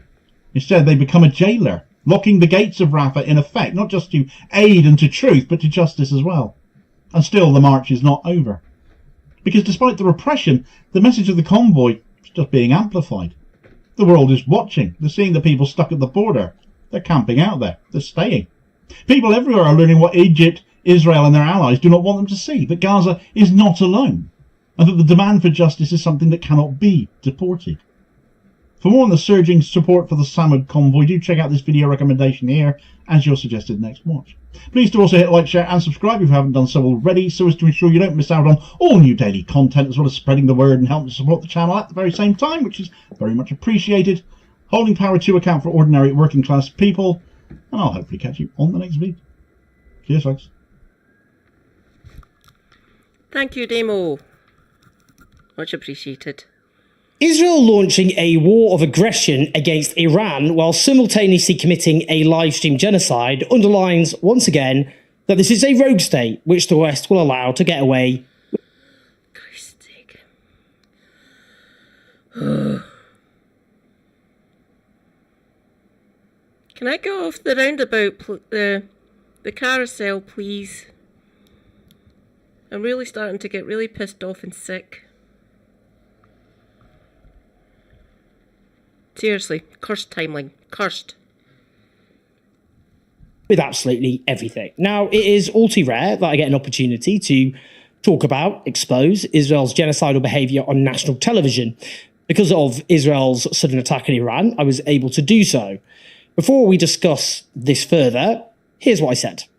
Oh, and you go first on this. What's going on? Because even Trump said, please don't do this. I'm sorry to say this, but I think it's absurd we never discuss this on this programme, Israel and Palestine. There's a Western ally committing genocide in full view of the world. And the last time this was discussed when I was on this programme was November 2023. Like, it's ridiculous. We discuss it a lot, actually. But well, not when I'm on, and I've been on so many times since then. It's ridiculous the way the British media has reported on this travesty. On the issue here, Israel is a nuclear-armed state. Which is allowed to have these nuclear weapons, despite being a state which is committing genocide in full view of the world. It's wiped Gaza from the face of the earth, is committing a pogrom against the Palestinians in the West Bank. It has invaded Syria. It has raised much of southern Lebanon off the face of the earth. In this particular case, under international law, you cannot launch a war of aggression, which is what this is under international law, without any provocation. You cannot do that. You cannot say, we think they might attack us in the future. You can't do that. But they have done it, and they've done all the other stuff you mentioned, although I might phrase it differently. So whatever they're doing, they're doing. But this is the point, isn't it? Israel has impunity. Israel has been told by the Western states, in essence, you can get away with anything. And that's the consequences. Look, the fact that Israel repeatedly invading Syria is not even judged to be newsworthy, is itself telling. Israel can behave in ways that other states simply can't get away with. Esther, what do you think? You know, the fact we have a state, which is nuclear armed, by the way. I mean, Israel should not have nuclear weapons. But, you know, imagine another state bombed Israel to take out their nuclear weapons. That would be regarded as an absolute outrage. It has committed every possible war crime under the sun. Mass extermination of potentially hundreds of thousands of people at this point, torture, destroyed almost everything, all civilian infrastructure. We talk about nuclear bombs. They've detonated the equivalent of several nuclear bombs over Gaza in terms of explosive power. And the world has been told that if you are Arab or if you're Iranian, your lives do not matter. They don't matter. I mean, that is the lesson that has been taught. And that Israel is a state which can break international law. It can just violate them willy-nilly. And we are arming it. Our government is arming this country. And we do talk about it on this show. Well, not when I'm there, then. Well, you Why just not? literally finished talking about it. Well, I just said the last time I spoke about on this show was November 2023. So. Okay. To be honest, since Israel's genocide of the Palestinian people began, the Jeremy Vine show, whose team I have to say I like very much, is one of the only shows who still let me go on television at all. I'm afraid, alas, this does go with the territory. Now, Israel has stated that this is the beginning of a 2-week onslaught against Iran. The justification used by Israel, it must be emphasised, is illegal. Owen Jones on Question Time. Never going to happen.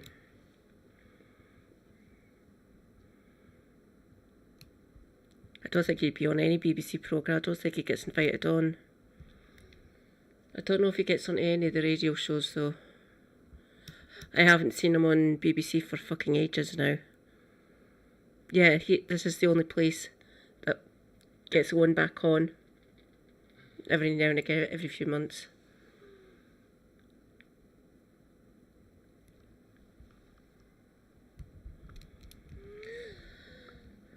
No, yeah, it's been a while since he's been on any BBC.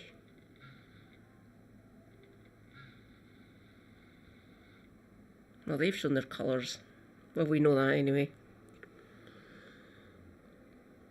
That's why his viewer count and his subscriber count went up, because no one puts them on except Jeremy.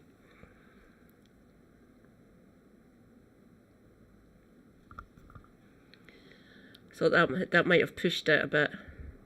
I'm just saying, for like devil's advocate here. But they're a commercial channel. They don't need to worry about TV license money. They're funded by ads and other backers essentially. So they don't need to worry as much. BBC, because of the way its charter is set up and how it gets funded, British people, the citizens of the country, we have to pay a TV licence. Their charter is up in 2027.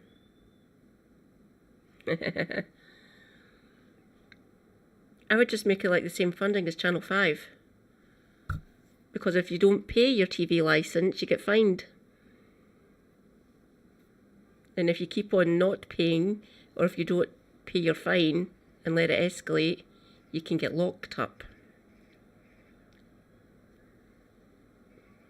Like, there's levels of fines you can get for not paying your TV licence. Oh, Twitch. Ash! Hello, Ash. Welcome in. Rejoice, comrades. Unfortuitous Ash. Nearly called you a rear end there. Welcome in. Owen Jones, talking about this strike in Iran.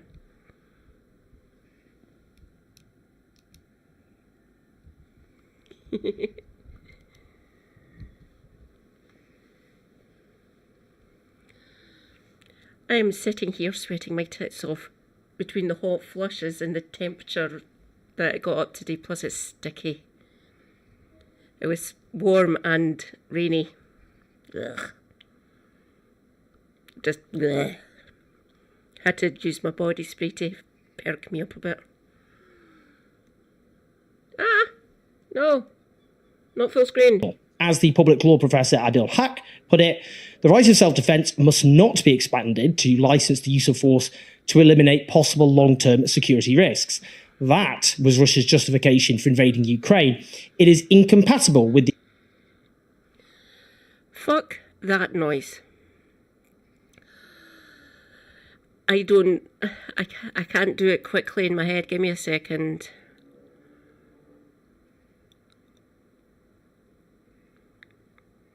Um, 40? 38 Celsius? Give me a minute. I'll actually check.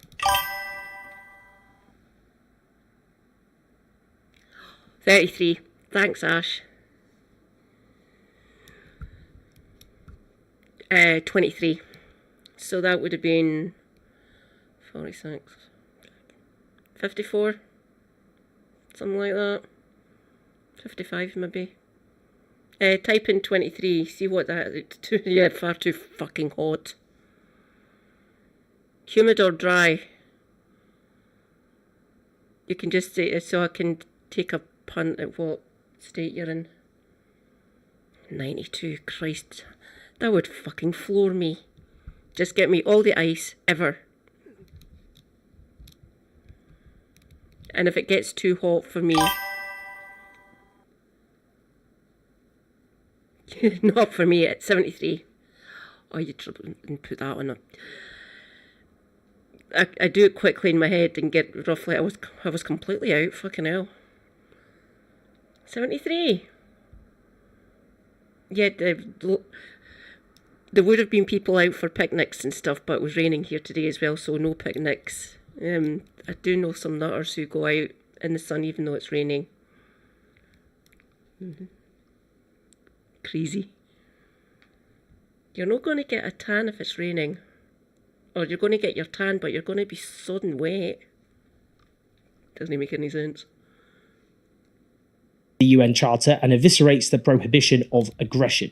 He wrote that in response to French President Emmanuel Macron backing Israel's onslaught because the West has shown it is very happy indeed to destroy what remains of the so-called international order to protect Israel as it commits genocide and every possible crime in the book. No Western leaders will loudly cry that Israel has the right to self-defense. What is the legal basis then for saying Iran doesn't have the right to self-defense? Want to hear an absolutely deranged inversion of reality? In response to the missiles fired by Iran after Israel launched a devastating attack on the country, the German Foreign Office literally tweeted, "We strongly condemn the indiscriminate Iranian attack on Israeli territory. Iran's nuclear program violates the non-proliferation treaty and poses a threat to the entire region, especially to Israel."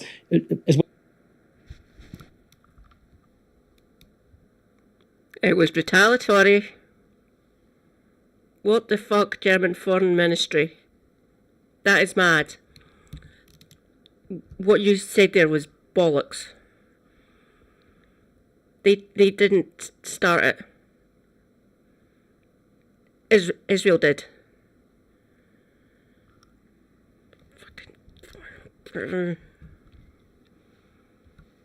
Tell me, please tell me, what drugs are Western nations on? Seriously. I don't. I would say vote them all out, but Christ knows what. Fuck.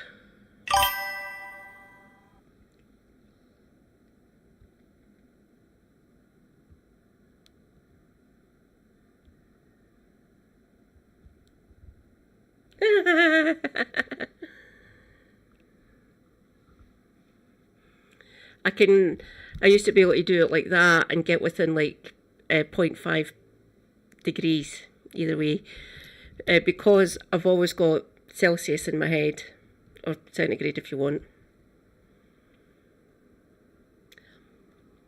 So it's easier. I can take the Fahrenheit and get it and put it down, get it to the Celsius easier, because we work with Celsius more here. I used to be able to do Kelvin as well.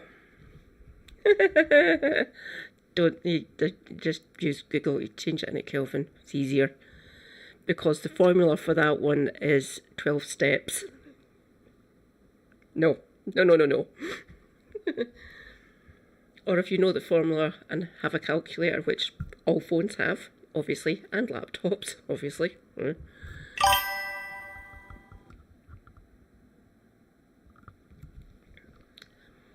Must admit, Kelvin's used more by chemists, physicists, and people who work in atmospherics, so like atmospheric physics, things like that. Meteorology uses Kelvin more.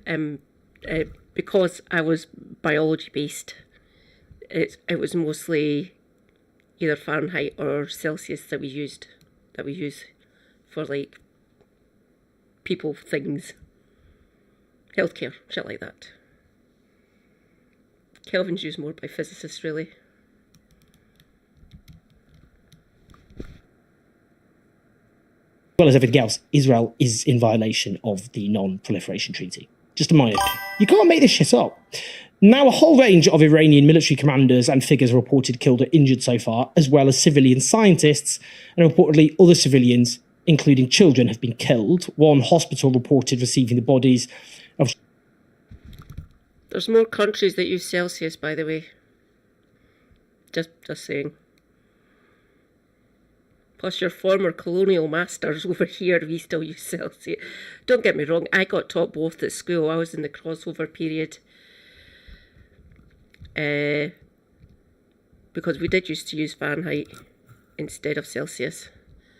But now, everyone younger than me, maybe my middle sister, she might have got taught both as well, come to think of it. Yeah. Fuck.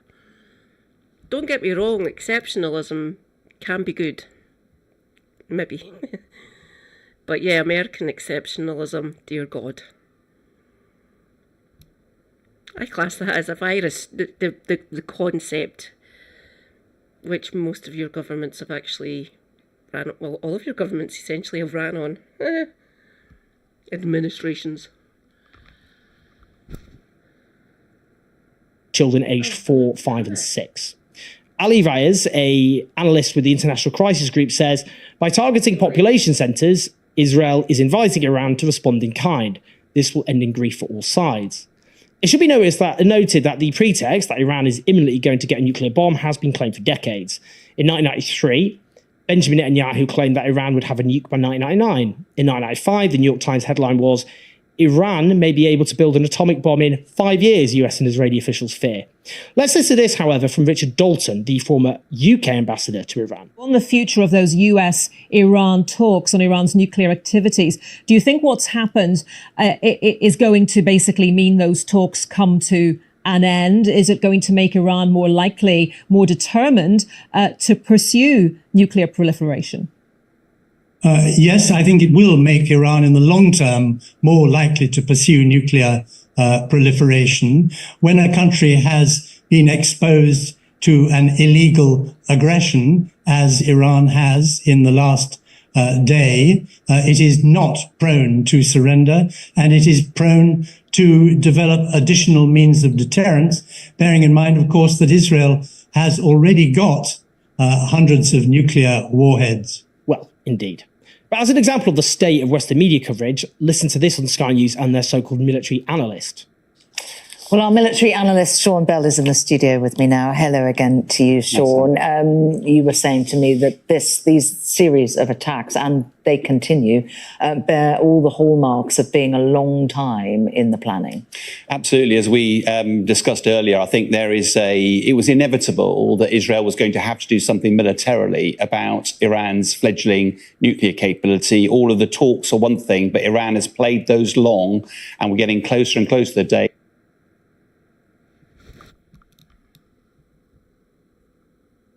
Make it make sense, please. They were doing it for civilian power generation. That's why they needed that. Everyone panicked. America lost its fucking mind, and they came up with the Iran deal.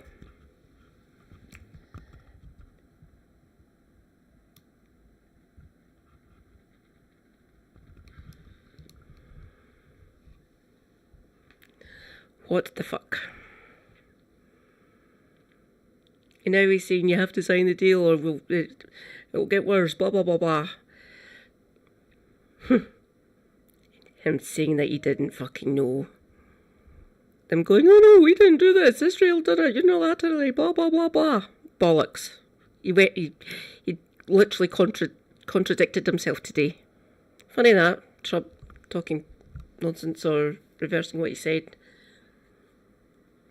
Probably couldn't remember what he said before. That is what I suspect. Eminently possible, obviously, because Trump. When Iran would have a nuclear weapon.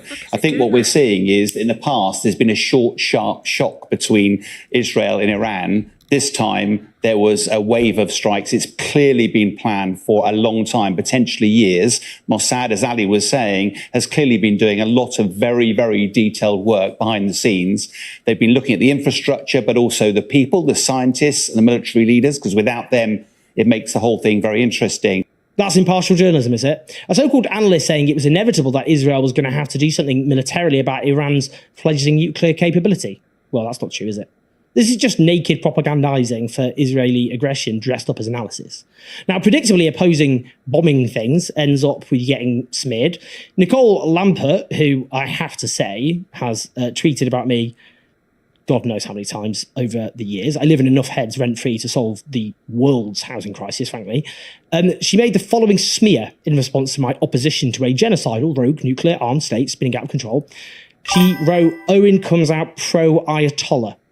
As I wrote in response, if you oppose the Iraq war, you were smeared as pro-Saddam Hussein. If you oppose the Afghan war, you were smeared as pro-Taliban. If you oppose the Libyan war, you were smeared as pro-Gaddafi. Guess what? Those smears don't work anymore. And who was right about all of these? Someone called Katie Reed, who works in marketing, said, and is still invited on to UK television as commentator. Really, Channel 5?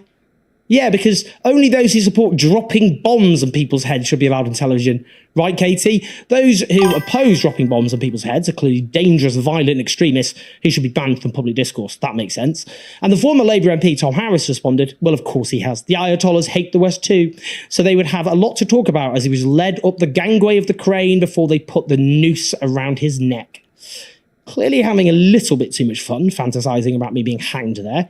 He sounds a little aroused, frankly. As it happens, I'm a secular democratic socialist. I want to build a world of secular democratic socialism, which I believe must be achieved freely through the free decisions and choices of the people of each nation. That doesn't mean, for example, the idea that human rights and democracy are imposed by blowing innocent people up and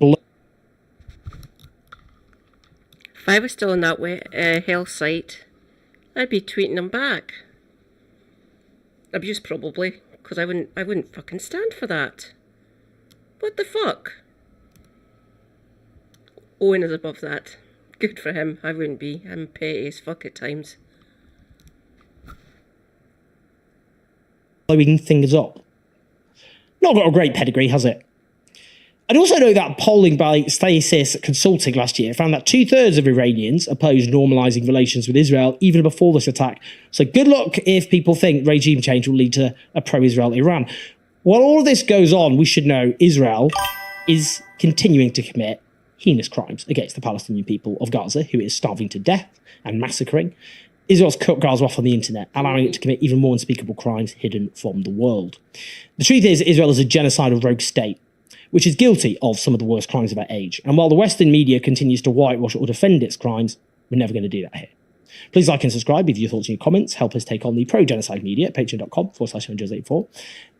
Do share the video. You can listen to us on the podcast if you prefer, wherever you download your podcast. We'll speak to you soon.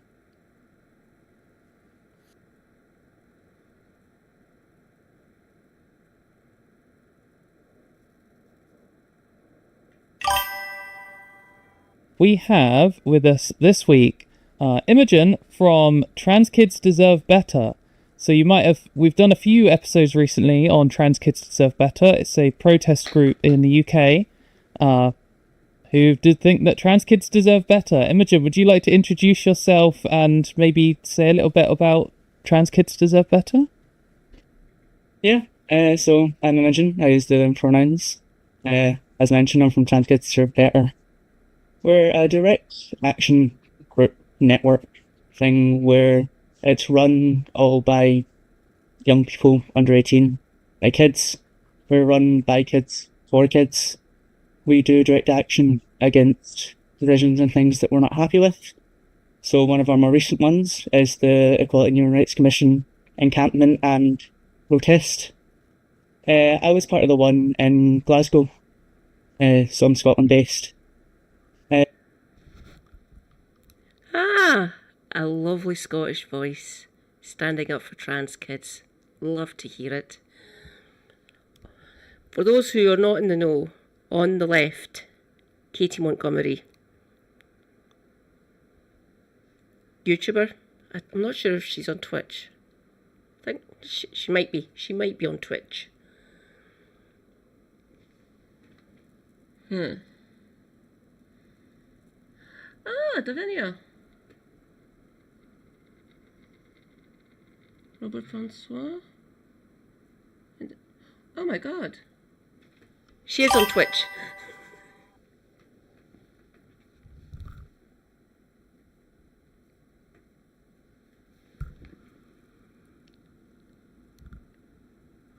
Yes, she is.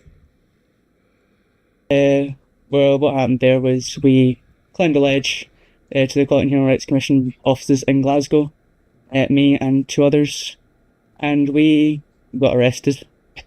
That was fun. But yeah, basically we raise awareness around trans issues things that affect us, and things we're not happy with.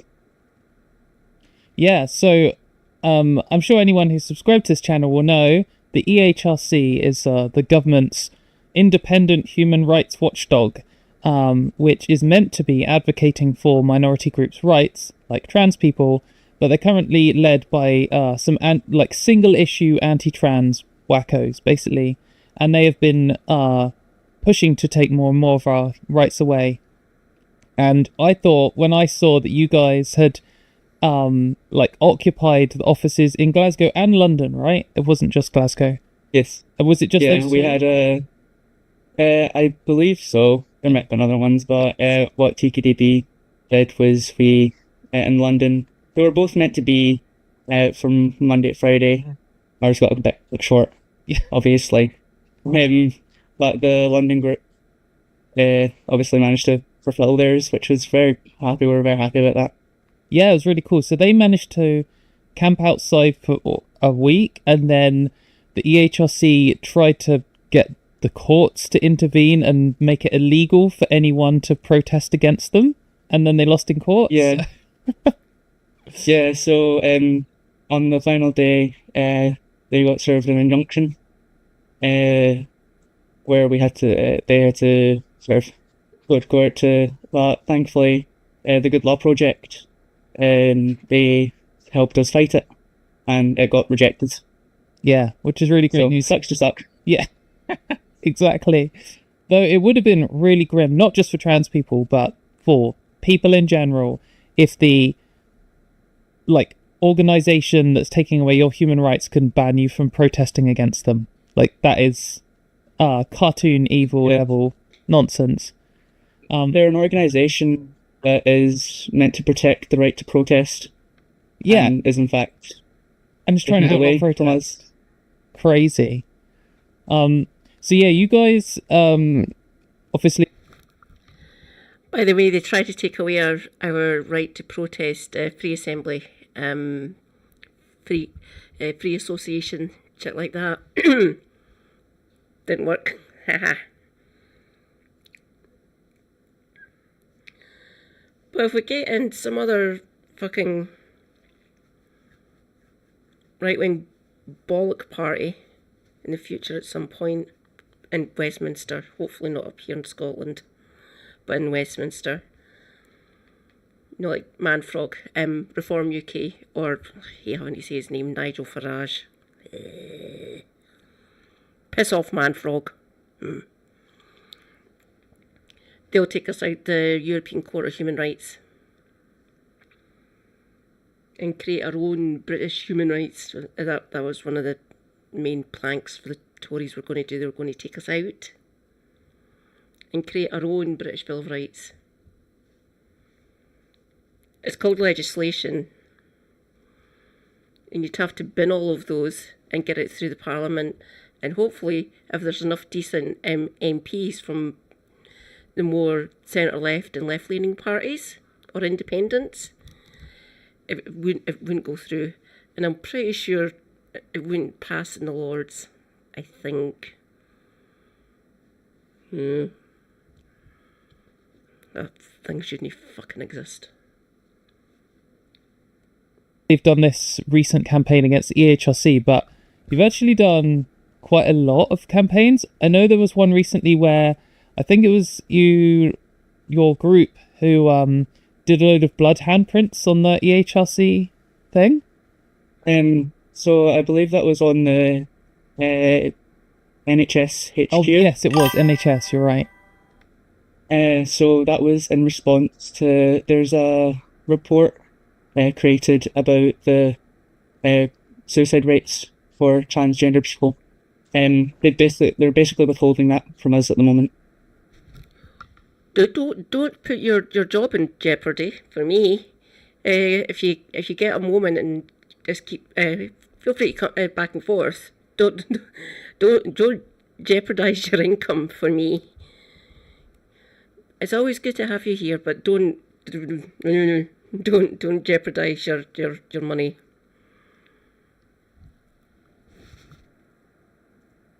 And we're wanting that We suspect the reason they're doing that is because of what is in the report.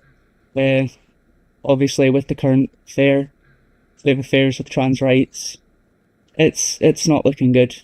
And I think they're just withholding that so that way they can say, oh, nothing's happening, nothing bad's happening, when in fact the report will most likely say otherwise. Yeah, absolutely. I mean, especially in the political situation where Labour wants to kind of they want to get rid of all this trans stuff, but just kind of push it under the rug and not have a fuss. And Wes Streeting has obviously got ideas that maybe he'll be the leader of the Labour Party one day, and he's the one in charge. And if he's like, his flagship policy, the first thing he did when he got into office was take healthcare away from children, resulting in their death rate going up. That's going to look bad for him. Yeah. Making the ban on puberty blockers permanent and 96, that's a fair old age.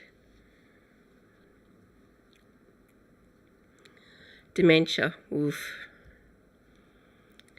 My granny, my mum's mum, got put in a care home, a nursing home.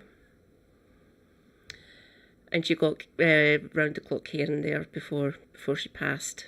15 years ago now, since Granny died. I still miss her. She was the one that taught me how to bake. Big family. She had 9 kids. Mind you, she was born in 1921 and they were spread over 43 to fucking hell, for 20 years.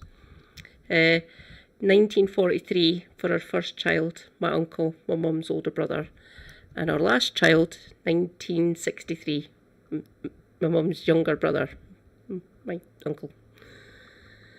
Who've we lost? Andy Stewart.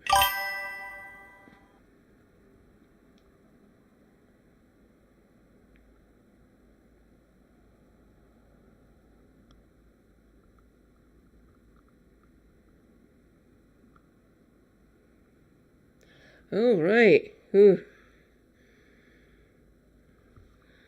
Sandy Stewart.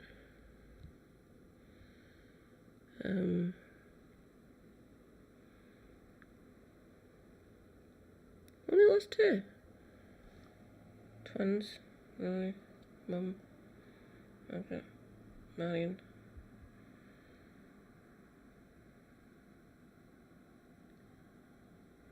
Margaret. Yeah. We've only lost 2 of them.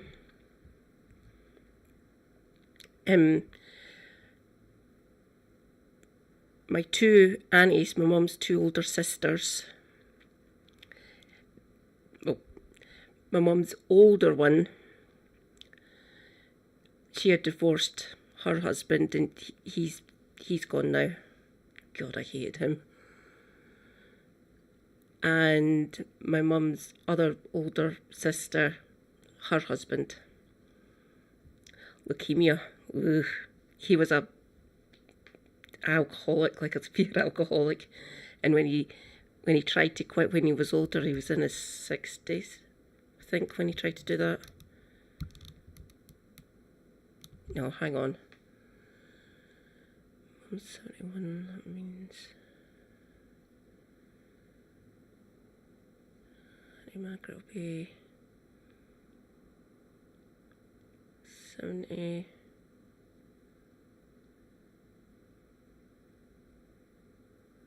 I can't remember if my auntie's 71 or my mum's 71, 72 or 73 or 74. Marion's 76 later this year.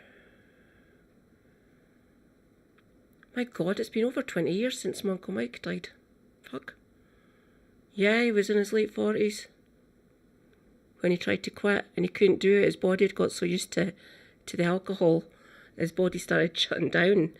So they had to keep him on what they class as therapeutic levels of alcohol. so his body wouldn't. It literally started breaking down on him because he'd been drinking that long. He'd been drinking since he was a teenager, so about 30 years at that point. So his body just started shutting down, going into fits and stuff because he wasn't getting alcohol. So therapeutically, they basically monitor how much he can drink and stuff, so not to make the cirrhosis worse. Shutting up the kidneys, shit like that. Apparently his lower gut, his intestines were fucked. It's one of the contributing factors to his leukemia. Till the review in 2027. Yeah, which is disgusting. But also you've done a bunch of other actions. Was it you lot who handed Wes Streeting a paper coffin? Yes, so amazing. Every day for the past over. My dad was also an alcoholic. They divorced when I was 6 years old. But yeah, he was the same. He started drinking when he was a teenager, like before legal drinking age, essentially. The alcoholism never got him. He got severely attacked by a former partner of his and her daughter. He got really messed up and he had to get put in a hospice, essentially. Like third degree burns all over his body because they set him on fire, which opened him up to a lot of infections and stuff. He ended basically dying of like complications from that attack, and all his organs started packing in. Yeah.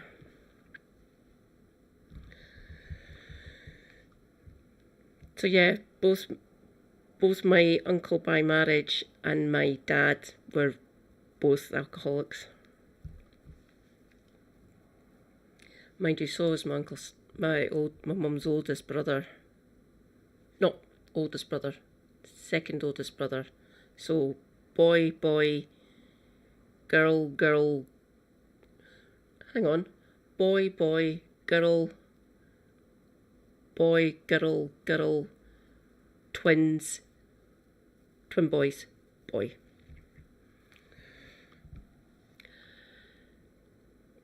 My mum's oldest brother, he died of pneumonia a few years ago. 15 for Granny. When did Uncle Johnny die?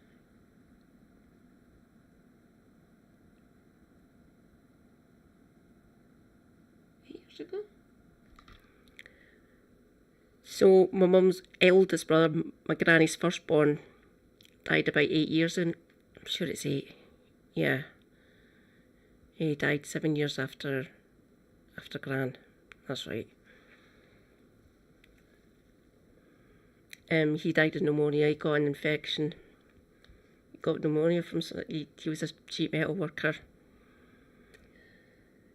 And he worked as a decorative gate welder, so fancy looking gates and stuff. The firm that he worked for, they make, like, think really, really high end, like, type of gates that you get on castles and shit.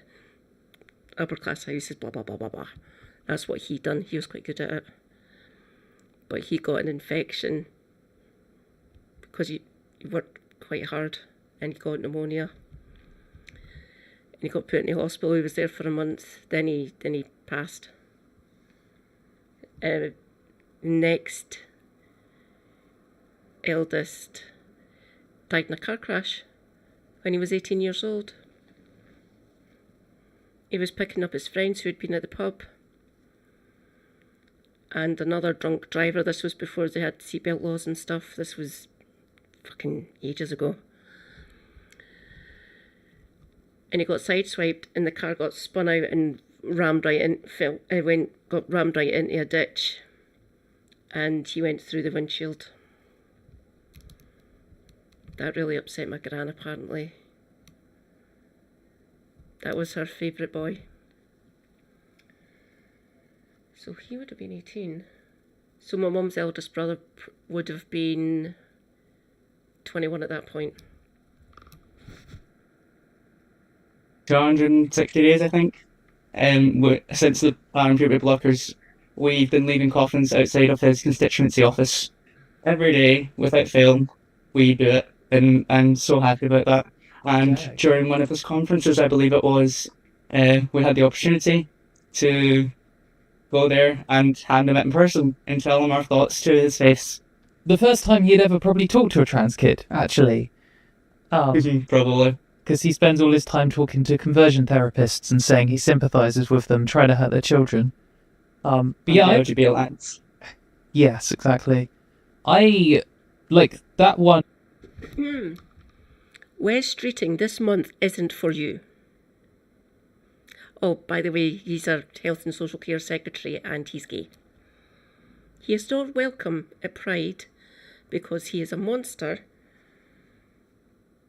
and a transphobe most likely. So, fuck you, West Streeting.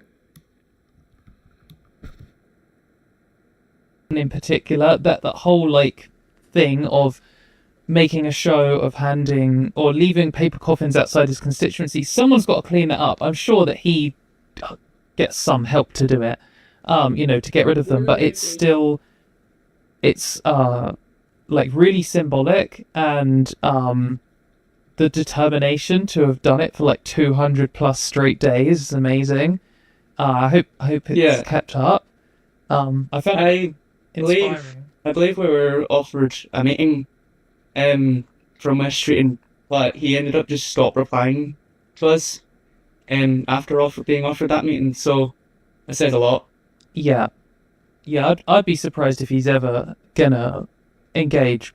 Like, I mean, I know that you have to be a little bit soulless to be a politician. I mean, no offense to some politicians, but you have to be a little bit. But I think West Streeting's like pretty callous and uncaring. But even then, to talk to the people whose like futures you're ruining must still be difficult. So he's going to avoid that as best he can, I'm sure.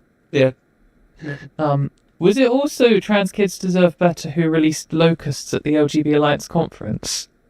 Crickets. Crickets. Wait, yes.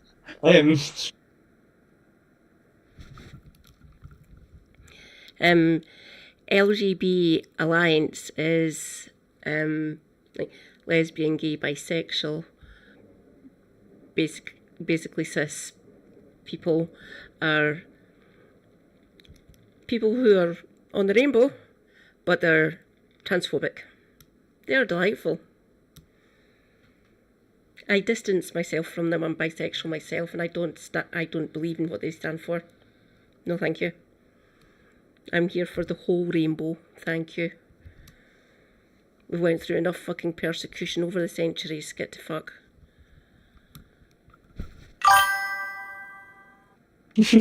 Released Crickets. They were called the Crickets, I believe. And yeah, we went there and released Crickets on their conference, which stopped them. Damn it! I feel for yous. I didn't know they were over there as well. Fuck. And some members over here actually believe in conversion therapy as well. Fuck off. Just no, fuck off. So, Pride this month, not for them, fuck off. And Pride month, not for West Streeting either, fuck off.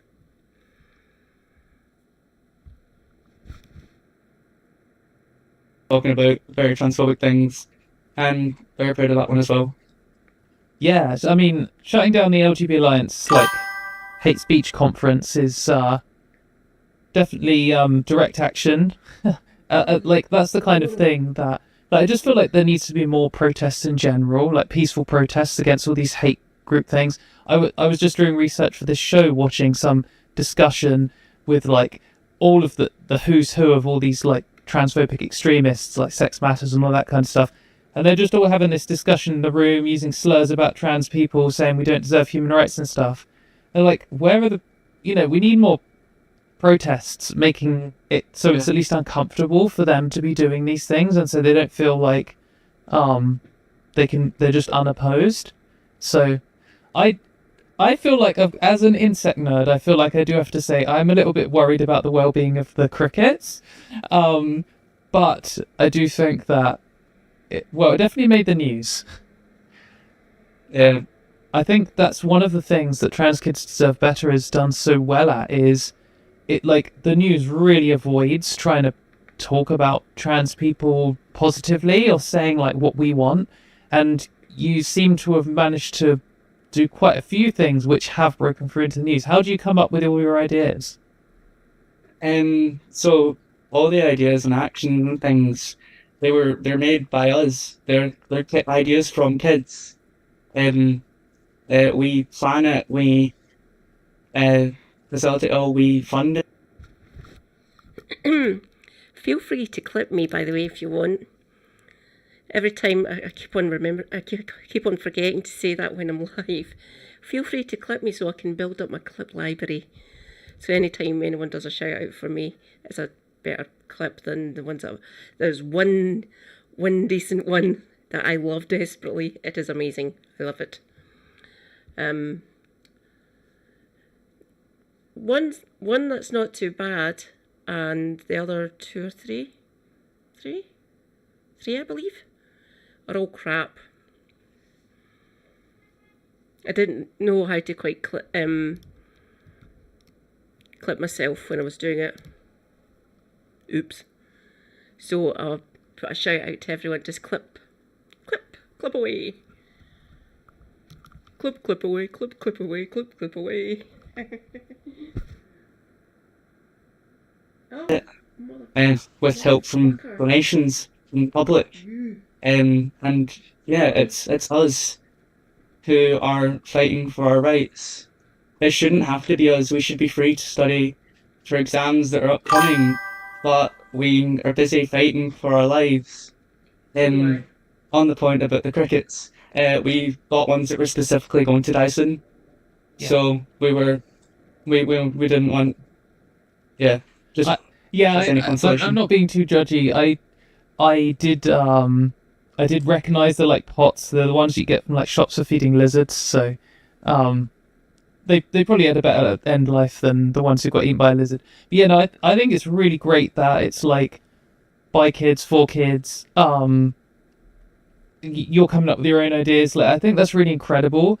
And what's liberating about it is, I mean, this is like the classic thing that adults always say about kids, but you're not so like restricted by, you know, a lot of trans activists have been doing this for like 30 whatever years, and they know how politics plays and they know how the media plays, and they kind of fall into these patterns, and they not always do things by the book, but they're by their own book. Whereas you guys have kind of just almost like come out of nowhere, because I mean, effectively in the grand scheme of things you have, and then have made more headlines and news stories in the last 6 months even than a lot of trans groups have done in the last 10 years. Yeah. Not putting the others down, but raising you up.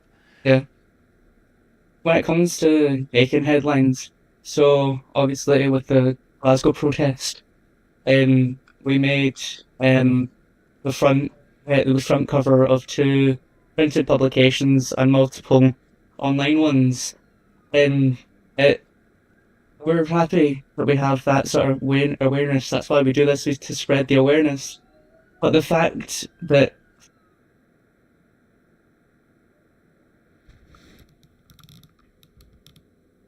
Sirens. That was police sirens, by the way. People being naughty. Not good. Oh my god, I just heard the door close. Far too near.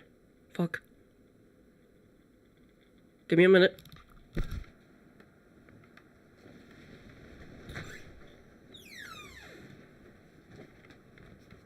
Did you hear the sirens?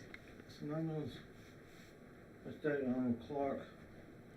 I just turned the siren off. Yeah. I shut that window. I've opened it back up. I'm sweating like a bastard again. Okay.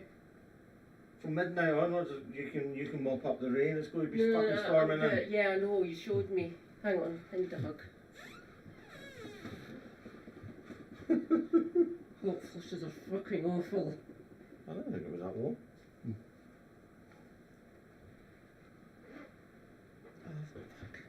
Right. Right, I'm desperately trying to remember that movie. Was it Violet's Oh, bow? Artemis, or was it Apollo's bow? Paris's bow. The pipe? That's Artemis's bow. Or whatever. Remember to shut the window. And then it will fucking rain. Don't worry, I'll shut it. And then it will no fucking rain.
Three kids have to be arrested for us to make front page news. There we go. It says a lot about media. It's like quite a desperate situation because you wouldn't be climbing buildings and getting arrested if the standard protests where people just turn up in the street with signs were making any difference at all. I mean, like in London, they had that trans rights protest with like 40,000 people or something, and not a single news organisation covered it. And when the gender criticals have a protest with like 4 people, the news covers them. So, like, if anyone is watching this and thinking, this is ridiculous, why are these adults encouraging these kids to do these dangerous things, and why are these kids, risking their education by, like, you don't want to do it. I don't want you to do this. The situation is, you, the viewer, are involved in a situation where our rights are being taken away and no one is doing anything about it. So we're feeling more and more desperate, and if this kind of stuff's going to happen, isn't it? Like, that's the inevitable reality of it. And if it's not going to be you, it'll be someone else who feels desperate. Yeah. So you got arrested. How was that? Was that like scary? Did they treat you well, or? Well, so it was individual, whereas we all have a sort of separate experience, but we all sort of collectively experienced it. The police said that there were no injuries when when we were being taken in through the window. I banged my head on the windowsill. All they said was, watch your head, didn't check it or anything. In one of the vans, so one of the activists who had their hands cuffed behind their back banged their nose against the sort of plastic glass in there and had a nosebleed because of their driving. And one of their activists, the police officers that arrested him, they made their goal to hit their shoulder on every sort of threshold that they could, and it was just horrible. One of us was kept there for about 8-9 hours, and 2 of us were kept in the cell for about 7 hours, not knowing what was going on. I think that was probably the scariest part, but not knowing what was happening. Yeah. I mean, incredibly brave to take that action on knowing that, like, anything could have happened, really. It's definitely, like, it's completely disgusting overuse of force when it's children, like, holding a sign on a building, it's clearly not violent. It's clearly not endangering the public or the police officers or even the staff and stuff at the EHRC. The only people in danger are you for climbing a building, so they should be being extra careful, not extra violent. And how they can justify, I mean, in your words, did you resist arrest? I mean, maybe you don't want to say that. We sought legal advice before. We always do this for all of our actions. We talk to legal professionals about what to do. We're told don't resist. If you get arrested, just go with it. Yeah. And that's what we did. We didn't talk to them because we only told them what we had to, and we're given this legal advice. We didn't resist. We didn't do anything. We went with what they said, and they still treated us that harshly. Within 15 minutes of us being on that ledge, 2 police vans and a police car, lights and sirens came in. I think altogether there were about 7 police vans coming and going for 3 kids on a ledge. That is insane. It's so ridiculous. I mean, the fact that they did such a strong response shows that you, were making enough of a scene that they panicked. Because really, they could have sent 1 police van with, 4 people and told you you're under arrest and then, taken you carefully, and that could have been it. And they wouldn't have needed to handcuff you either, right? I mean, maybe that's standard police procedure, but it seems a bit ridiculous. But yeah, anyway, well done for surviving that ordeal. Are there any other campaigns that you're particularly proud of that you've been involved in? So this is one of my first big actions with TKDB, personally. I know a lot of other people have been involved a lot longer and a lot more. I'm just proud of all of them and all of our sort of collective actions together. Well done for your actions, but climbing a building, I'm sorry, I wouldn't be able to do that. Hold a placard, yeah. Join a protest, staying on the ground, I can do that. I can travel a bit, I can get to protests and movements, but I can't climb a building. In a rear balance, I'm very unsteady on my feet on flat ground, let alone climbing a fucking building. Ugh. But well done for climbing a building. I need to see where that building is here in Glasgow. Where might it be?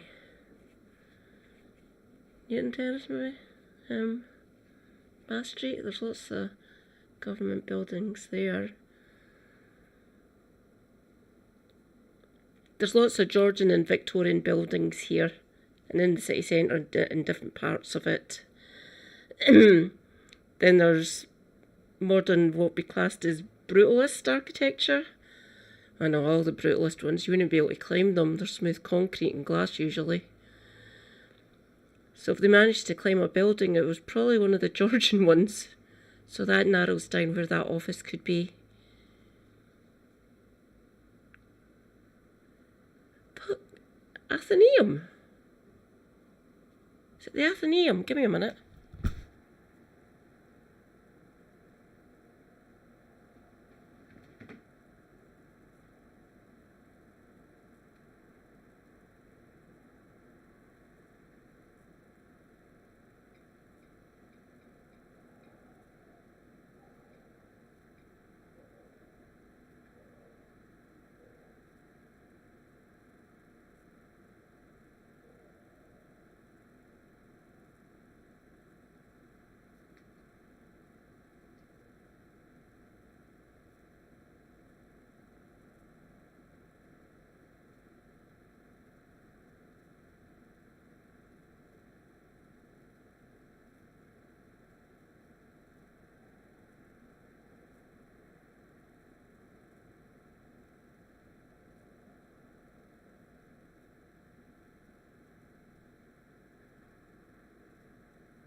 No problem, Ash. Yeah, like I said, don't jeopardise your job for me. I'll be here for a while, don't worry, if you can make it back. But thank you for dropping by. Always a pleasure to see you. See you later. Enjoy your work if you can. Stay based.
And being able to come together, just a bunch of kids having fun, trying to raise awareness for our rights. Trying to live and kids. Trying to live, exactly. And a classic. I'm just proud of everyone. Good. I mean, I'm proud of you too. And I'm sure the chat is. Like, one of the classic things you often hear is, let kids be kids when they're talking about LGBT kids. And it's like, well, this is it. If you let kids be kids, then people like you wouldn't be having a protest for their futures. So I have two more questions. One is, if people wanted to get involved, how do they get involved? I take it back. I was completely wrong. It's in Park Circus, which is kind of the West End. They're really nice buildings. The old registry office used to be there, and it's moved now. It's in the City Chambers, which is just off George Square. Well, the City Chambers, where Glasgow City Council sit, is right on George Square. The front door to the building looks on to George Square in Glasgow. Round the back is the registry and ceremony rooms, essentially. So that's where it's now. The buildings there are lovely. So they're Georgian. I'm not recommending direct action or anything, but you know, if someone wanted to contact you and whatever. Yeah. So we've got a website, Trans Kids Deserve Better. You can find us online. Sorry. If you're a kid under 18 and you want to join Trans Kids Deserve Better, you can sign up. Actually, yeah, on our website, if you go to support, I think it is. Yeah. It comes up with a form, and you can check whatever you are. I love this actually. So just for everyone watching, so you can enter your name here and your email and your pronouns, and then you see which one you are, whether you're a trans person who's under 18, trans person who's over 18, a cis ally, or a transphobe may not be contacted.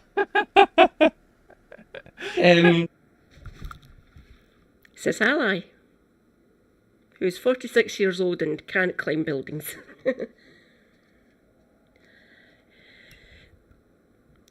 Well, get that story up. That was Pink News. I went and checked.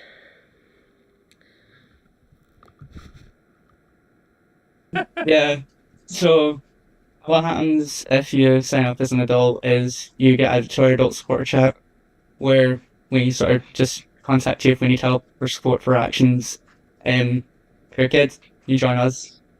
And yeah, if you're transphobe, hi. And then the other thing is, if people want to, like, financially support your cause, obviously you've got crickets to buy, you know, you've got train fares to get to whatever, you've got paper to buy for folding coffins. Like, how can people help you there? Have you got a donation link? Yeah. I think so. So I have it up here, by the way. Sorry. Yeah. So if you're in the sort of space to support us financially, which we really appreciate, we have I think we've got a few of these, but this is the main one we're using at the moment for the HRC stuff. £1,272. Not bad. Not bad at all.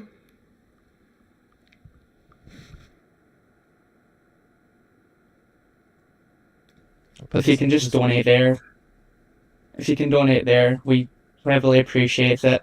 All the funds get used for kids, and for our actions, for our food, for our travel, for everything, and also for adult supporters who help us. Everything gets reimbursed by us. And so yeah, if you are in this space to sort of help us financially, we really appreciate the help. Yeah. Amazing. So chat, if you were considering sending me a super chat today, you're totally welcome to.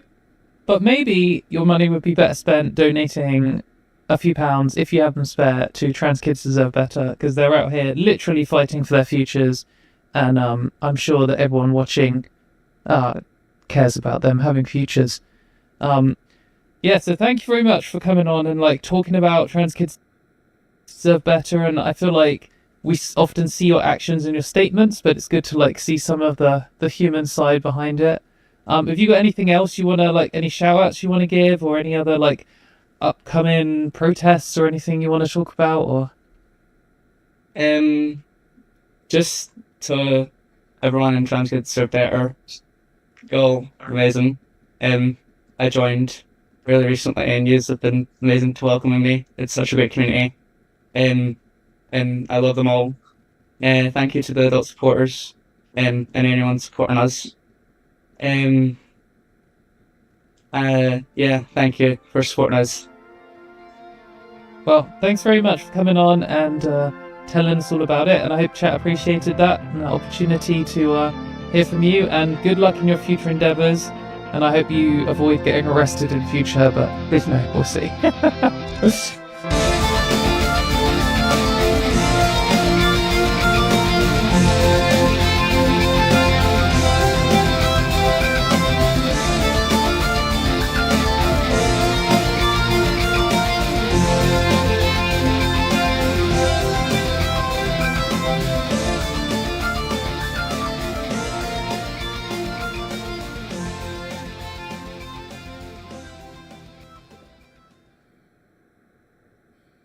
Are Israel and Iran at war? Early on Friday morning, Israel launched strikes across Iran that targeted its nuclear sites, military leaders, and nuclear scientists. It killed several top Iranian military commanders, at least 6 nuclear scientists, and dozens of senior officials. Those targeted include General Hossein Salami, chief of the Islamic Revolutionary Guard Corps, Iran's elite paramilitary force. Israel also heavily struck the Natanz site, one of Iran's 2 main nuclear plants, as well as at least 6 military bases bases, ballistic missile sites, and Iran's air defenses. How did they do it? Mossad agents had reportedly smuggled a base of explosive drones into Iran over several months. Last night, those drones were activated and fired on Iran's missile launchers. Iran responded by firing over 100 drones at Israel, all of which were intercepted by Israel or neighboring Jordan. Israel said the operation aimed to roll back Iran's nuclear program and could last up to 2 weeks, with more attacks expected from both sides. It had been planning to strike Iran's facilities for months. The Trump administration refused at first, saying it wanted to try secure a deal that could limit Iran's nuclear program. But recently, talks have stalled, and President Trump has grown frustrated, calling Iran's position just not acceptable. US and Israeli officials began to fear Iran was using the nuclear talks to play for time while developing their nuclear program in the meantime. Israel said it struck Iran because it had entered an intense weaponization phase, reaching the point of no return. But the evidence is doubtful. In March, US intelligence claimed Iran is not building a nuclear weapon, and Supreme Leader Khamenei has not authorized the nuclear weapons program that he suspended in 2003. But on Wednesday, as talks were stalling, the US Defense Secretary said there are indications Iran has been moving towards something that would look a lot like a nuclear weapon. The next day, the UN nuclear watchdog condemned Iran for not complying with its nuclear obligations for the first time in 20 years. It is more likely that these events, Trump looking to ramp up pressure, the nuclear agency condemning Iran, and talks stalling, created the opportunity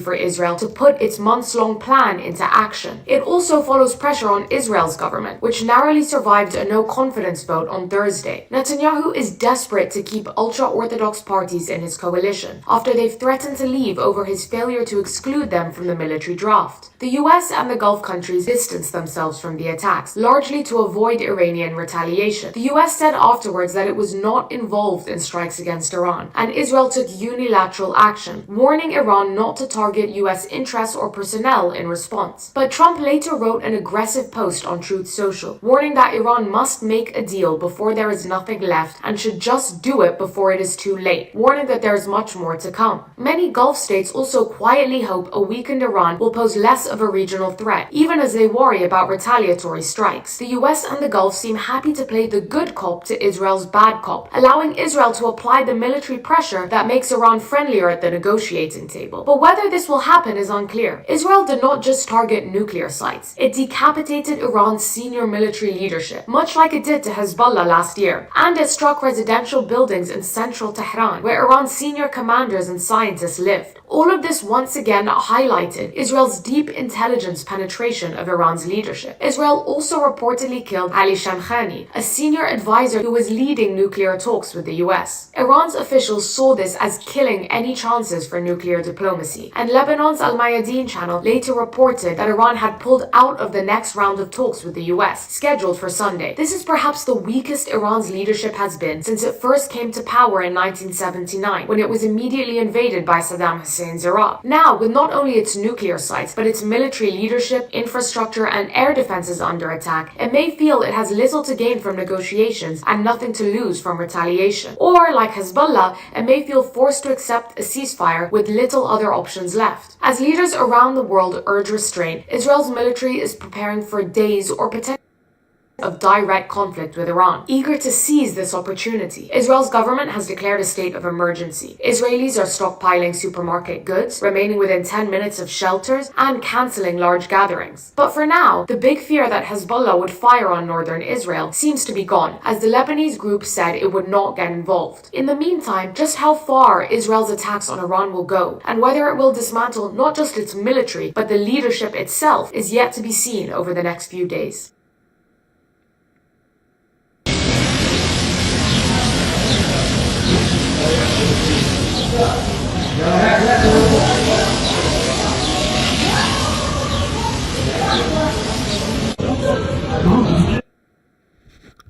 If that was too quick for everyone, they blocked access to the Al-Aqsa Mosque for Friday prayers. What the fuck? Just let them go and pray. Christ almighty.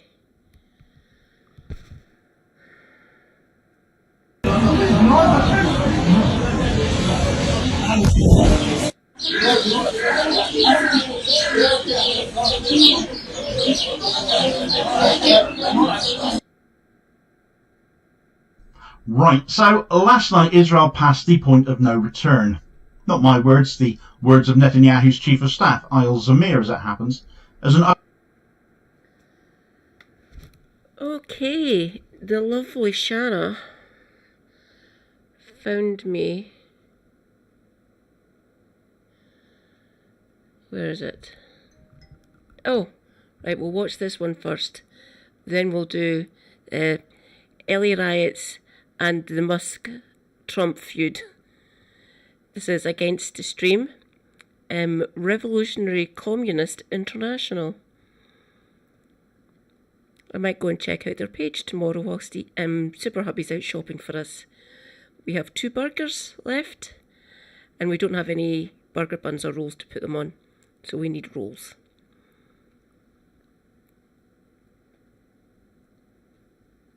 Oh, no. Karl Marx once explained that without organization, the working class... Whoops. Right now, Luigi Mangione is being arraigned for his alleged role in the murder of Brian Thompson. But with so much attention on this trial, I wanted to know, has it done anything to stop United's own quest to control every aspect of the American healthcare system? This story is going to take us 3,000 miles away from New York. I'll be back. I'm going to have to close the window. Apparently there's... I'm going to have to close my window now. I was trying to cool down the room. It's kind of cooled it down a bit. But it's going to be what we call stoating it. Not quite a biblical downpour, but quite hard. And it's going to be carrying on throughout the night until about 6 a.m. So, I need to go and close my window. I'll be back in a second.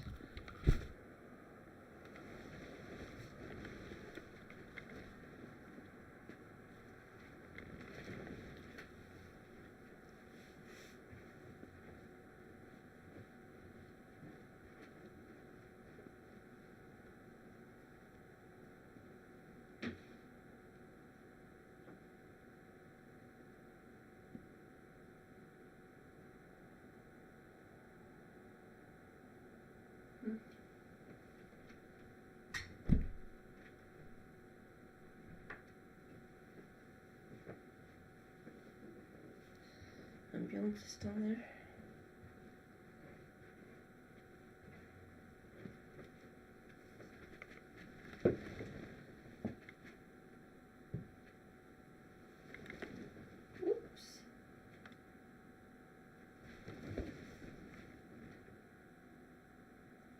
To the state of Oregon. For 30 years, the city of Eugene has had this trusted institution serving a ton of its residents. It's called the Oregon Medical Group. That all changed in 2020 when it was bought by Optum. Optum is, of course, owned by United Health Group. Optum buys Oregon Medical Group and causes this huge chain of events that causes thousands of people to lose their doctor. One of these people is this woman named Lisa Fragala. I had received a letter from Oregon Medical Group saying I no longer had a provider.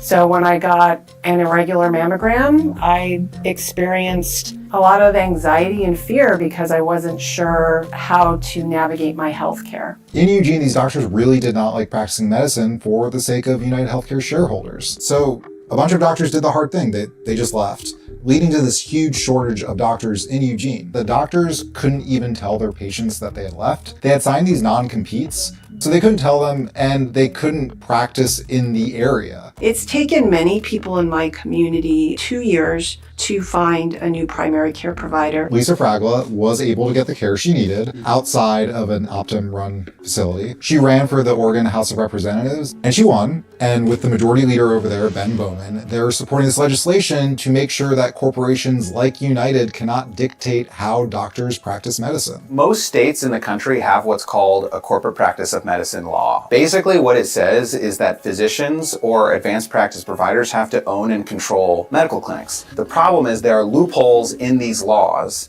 where basically large corporations and private equity firms have figured out that they can be in compliance with the law on paper by having a captive physician own the practice. Representative Bowman's bill would change that by restricting corporations, like Optum, from taking decision-making away from doctors in clinical decisions. It also restricts non-compete and non-disclosure agreements, which caused many of the problems and confusion in Eugene. A version of that bill was actually introduced last year, went up for a vote, and passed the House. We had bipartisan support from senators of both parties, but because of some procedural maneuvering, the bill died without a vote in the Senate. Bowman is trying again with support from some newly electeds like Lisa Fragola, but has attracted the attention of some pretty powerful people. I was told by one lobbyist that the purpose of them opposing the bill was so that this wouldn't become a national model that other states would follow. Unfortunately for the lobbyist, the bill recently passed the Senate 21-8, and the governor just signed it into law. It's the strictest ban on corporate influence in medicine in the country, and more states could soon follow. Right. Karl Marx once explained that without organization, the working class is nothing but raw material for exploitation. Immigrants have always been the least organized and most exploited layers of the working class. In the last few days, they've taken the center stage in the news as protests have been taking place in LA and other major American cities, as the Trump administration has stepped up its deportation and raids on illegal immigrant communities. Today, in today's show, we will be discussing this topic, the events that have been taking place in the US, as well as the question of immigration in general. And finally, we're going to be discussing the conflict between Donald Trump and Elon Musk. My name is Hamid Alizadeh, and I'm here once again with Jorge Martin. Welcome back, Jorge. Pleasure to be here. It's kind of exploded in the US, hasn't it? Yes. In the last few days, since Saturday, basically, we've had a massive movement of resistance against these ICE raids, and I think it's quite a significant development. We should discuss it. We've seen in LA, there's been protests for 6 days now because ICE has ramped up its raids on immigrant communities, targeting layers that hadn't been targeted before. As far as I understand, it's primarily been the ICE raids have been primarily targeting workplaces. But no, before this has been I've been trying. I mean, it's more criminal elements and so on, more lumpen elements. But now they've been targeting workplaces, ordinary working class people who who cause no harm to anyone. And this has really brought things cooking in the US. There's been protests in LA, in New York, San Antonio, Seattle, Minneapolis, other places, I'm sure. This is just my latest information. Now, why don't we start by what's happening? You've been kind of on Saturday, what happened was that all of a sudden, federal agents, not just from ICE, but also the Department of Homeland Security, the FBI, heavily armed and in a very demonstrative manner, they arrived in Los Angeles and started carrying out raids on workplaces, immigrant communities, and basically snatching people, checking the immigration status, and arresting quite a lot of them. So the initial stage of this movement was when people started to go to a federal building where the immigrants had been arrested, were being detained, and trying to get them released. And then there were clashes with federal agents, and they've been they've been doing quite a lot of things which are illegal. These people have been arrested without an actual warrant. Yes. People have been, in fact, openly. Yes. You can say we don't even care about warrants or legality. Just do what's necessary. And in a very violent and demonstrative manner. I mean, there's been images of a woman with a little child, and the child's taken away from her. She's being bundled into the back of a police van. Many of these agents go around in unmarked cars. You don't know whether they're ICE or not. They don't identify themselves. The aim is not just to detain people and deport them in an expedite manner, but also to strike fear and terror in the immigrant communities, to do it in a very demonstrative manner. And this is what led to this big uprising. People started protesting, people started resisting, and people started fighting back. That's the important thing of what's been happening in Los Angeles in the last few days. Yeah, I mean, it's funny. I was reading.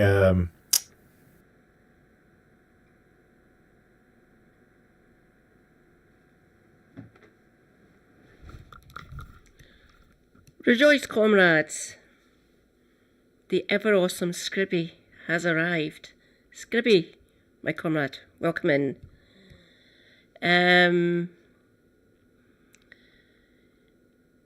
Podcast talking about the ongoing situation in LA and the little lover spat that Tangerine Menace and Elon are having.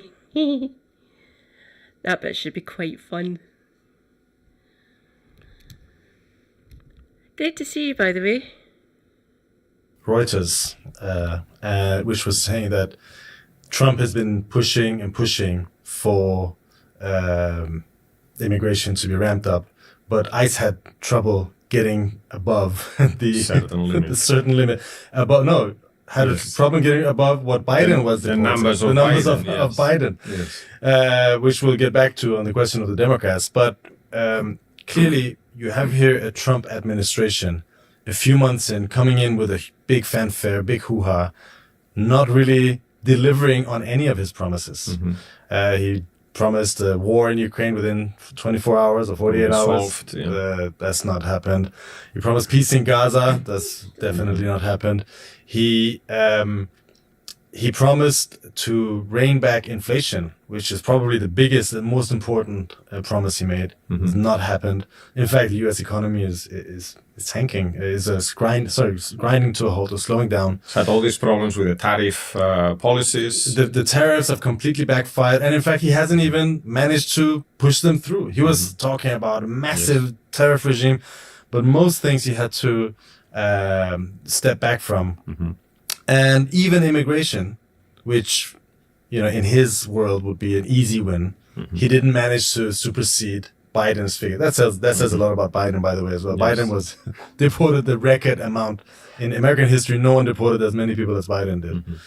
But it's clear that he is trying to appear strong. He's trying to appear decisive and strong, carrying out his promises, and also in a time where dissatisfaction with his administration must be on the rise in the U.S. and polarize the question along non-class lines. Yes, and he's also trying to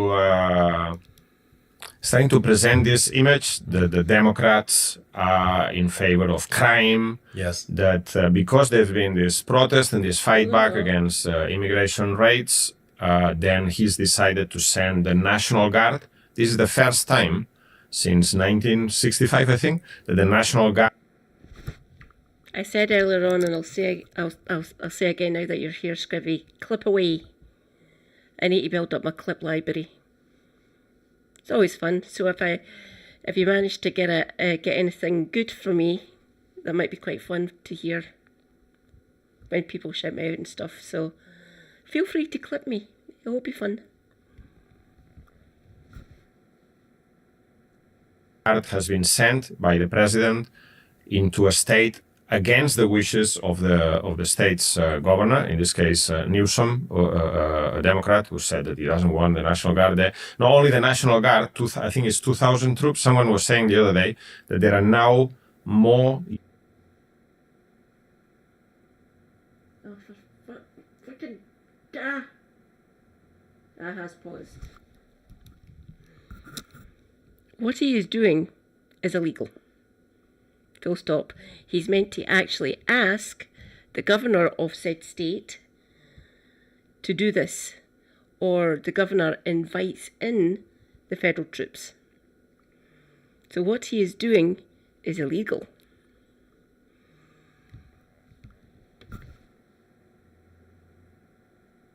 US troops in California than there are in Iraq and Syria to put together.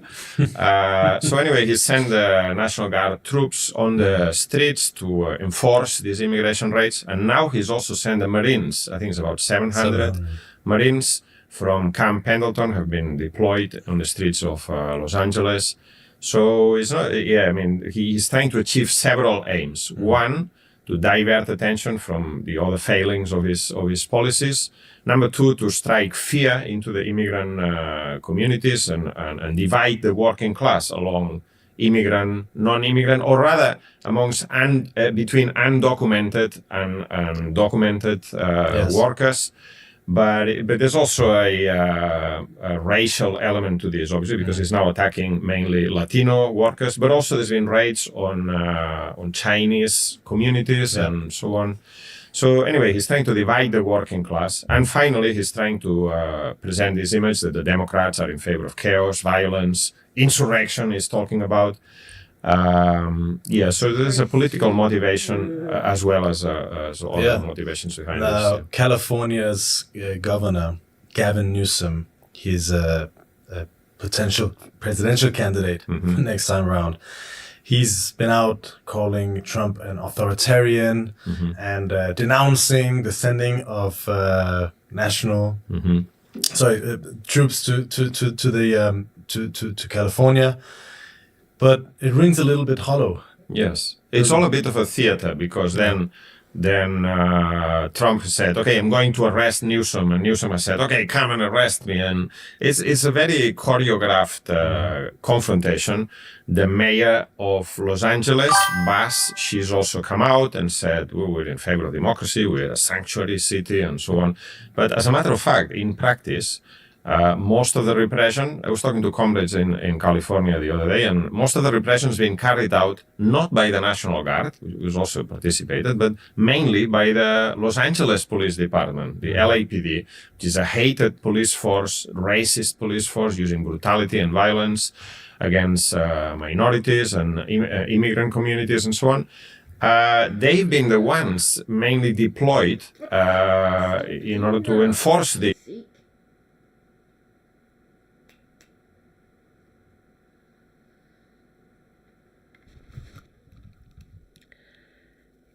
Garth Pierce. Thank you, Scribby. If you can post any links in my rank. Trying to think what channel would be best. You can just pop it into general, or you can pop it into the philosophy channel if you like. General's probably the best place for it. If you want, I'll look that up. Nice one. Representation. Fucking amazing. Is by using they call it less lethal weapons, rubber bullets, tear gas. They even had a sonic weapon, which they didn't use, but they Yes, it's not non-lethal, it is less lethal because people have been killed by rubber bullets. They keep on forgetting to say that. Someone I know who will remain nameless described them to me. They have actually seen them. Holy fuck. So no, less lethal. They can still kill people, they can still cause major damage to the human body. What they're meant to be using is ones... It's like a slimline blunderbuss, and it fires bean bags. They're about the size of your hand, but it's just beanbag. It's used as a crowd control. Essentially, the rubber bullets can kill people. They're compacted rubber, and they get fired out of what is essentially a rifle.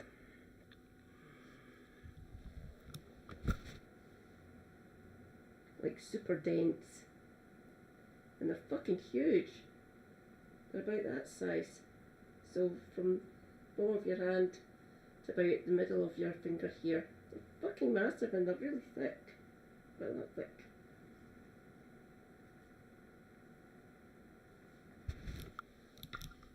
They're technically called baton rounds. And they should be illegal in my opinion.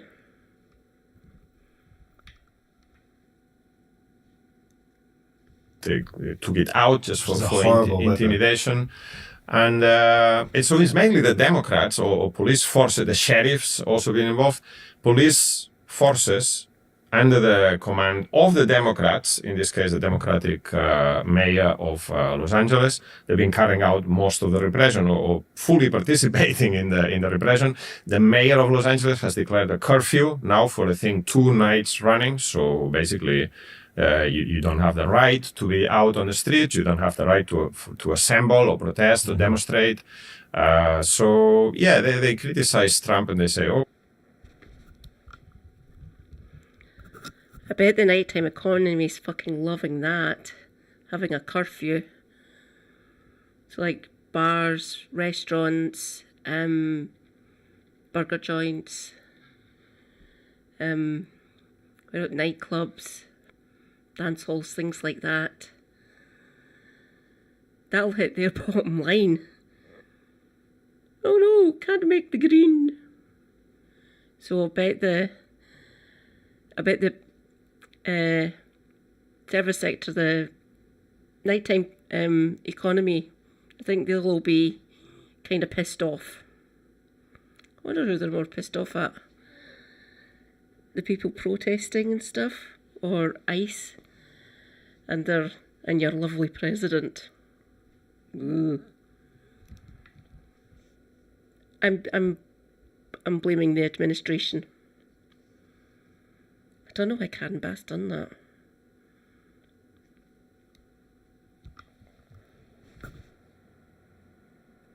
We don't want the National Guard.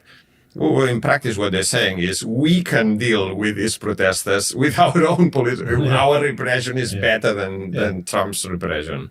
So, yeah, it's completely cynical.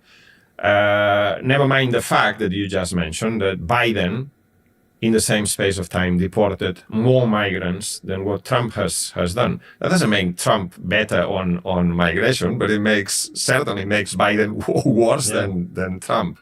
In fact, Obama, Trump, and Biden each broke the record for deportations every year.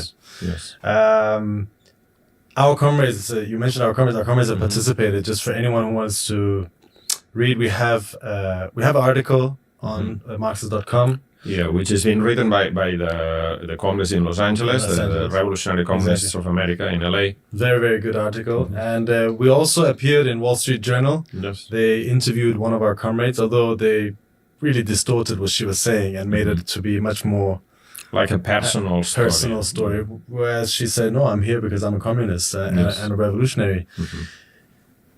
What about the movement? You know, this is a struggle for survival for hundreds of thousands of people who are now under threat, living in a state of terror and fear. There's been tens of thousands of people coming out. What is the state of the movement? I mean, the people are obviously afraid. These raids, they strike in a surprising manner, without prior warning, as I said before, without a warrant or anything, without any legal recourse. You're not going to be taken to a court. In fact, the original arrest took place when people turned up at immigration appointments for the dealing with of the documents and stuff like that, and then they were immediately arrested. So the intention is to strike fear. There are reports in, this is a heavily immigrant region, the whole of the California state, but also Los Angeles. So people... Rejoice, comrades. Sozzled Sneak has arrived. Hi, Sozzled. Welcome in. This is a podcast. These are comrades, actual communists, talking about the LA riots and the ongoing situation happening there. And then they'll move on to the Trump-Elon spat. That one should be quite fun from them, I think. Dear God, Elon grovelling like a little bitch. Love it. Ah. I saw the report. People are afraid. They're not turning up at work. They're not turning up. They're not bringing the kids to school because they fear there will be a raid outside the school. There was even a report about graduation day in some high school, and some parents didn't go because they were afraid that there will be an immigration raid outside. There's been immigration raids in churches, in hospitals. So yeah, the intention is to intimidate. But the interesting thing about Saturday and Sunday is that these communities were organized themselves. People came out on the streets. They put pressure on the federal agents. There was, as we saw, the arrest of David Huerta, who was the president of the SEIU, Yes. the biggest union in California with 700,000 members. He was just observing and documenting federal agents carrying out these raids. He was pushed on the floor, beaten up, arrested, and held for 2 or 3 days.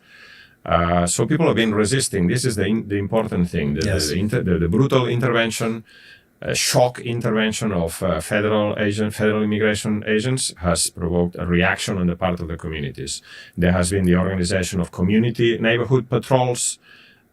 People are watching out for each other. They're coming out in numbers, so it's more difficult for people to be arrested. I think they have snatched about, I can't remember the figures, but few dozen people have been snatched back from federal agents, released from custody, and so on.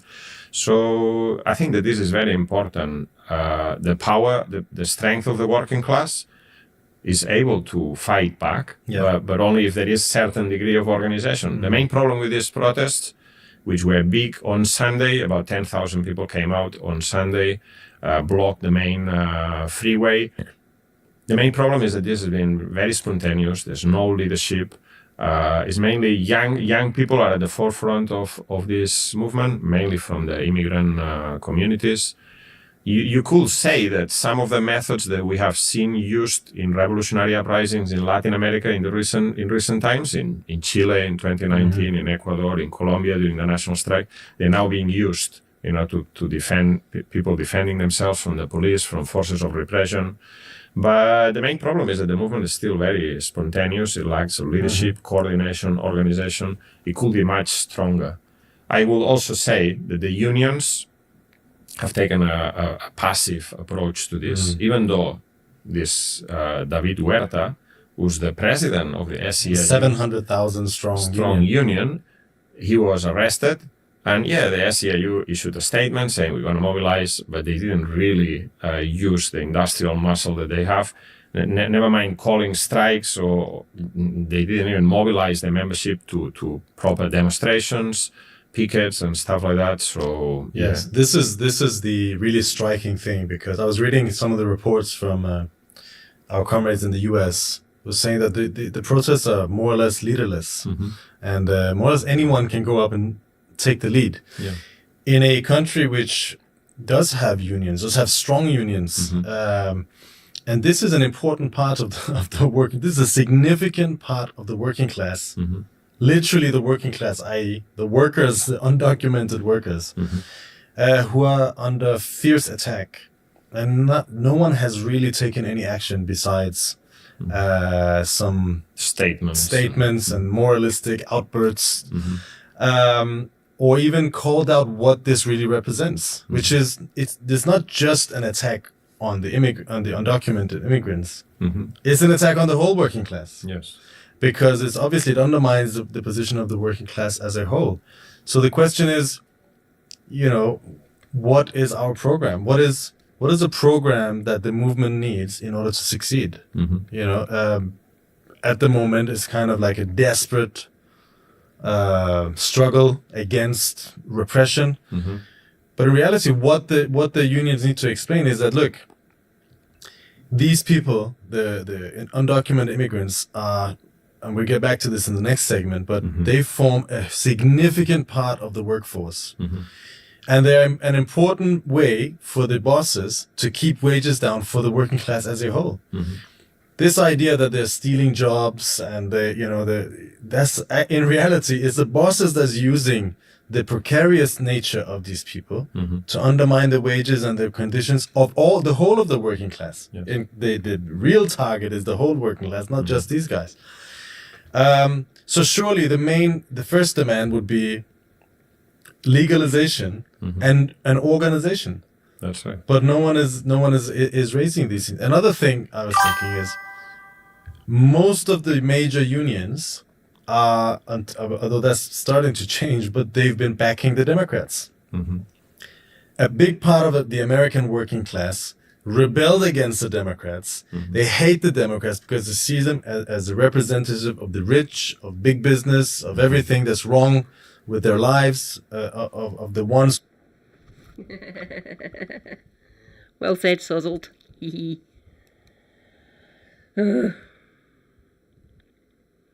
Yeah, it's an attack on the entire working class. Well said, gentlemen. Well said, if you're gentlemen.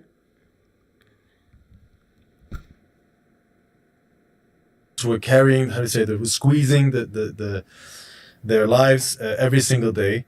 And the union leaders, as far as I understand, this person, David Huerta, has participated. He is a Democrat. He's a Democrat, right? So they completely discredit themselves. Of course. Therefore, obviously, at the same time, probably the first statement, particularly in a place like California, the Democrats are the establishment party. Yeah. They control the governor, the mayor, the LAPD. For decades. They also. Just because they're Democrats and they're California doesn't mean they're decent. Sorry. Are we thinking Newsom might run for president? Maybe. Might ask Raptor. He's up in Washington State, so he's just up north a bit from Cali.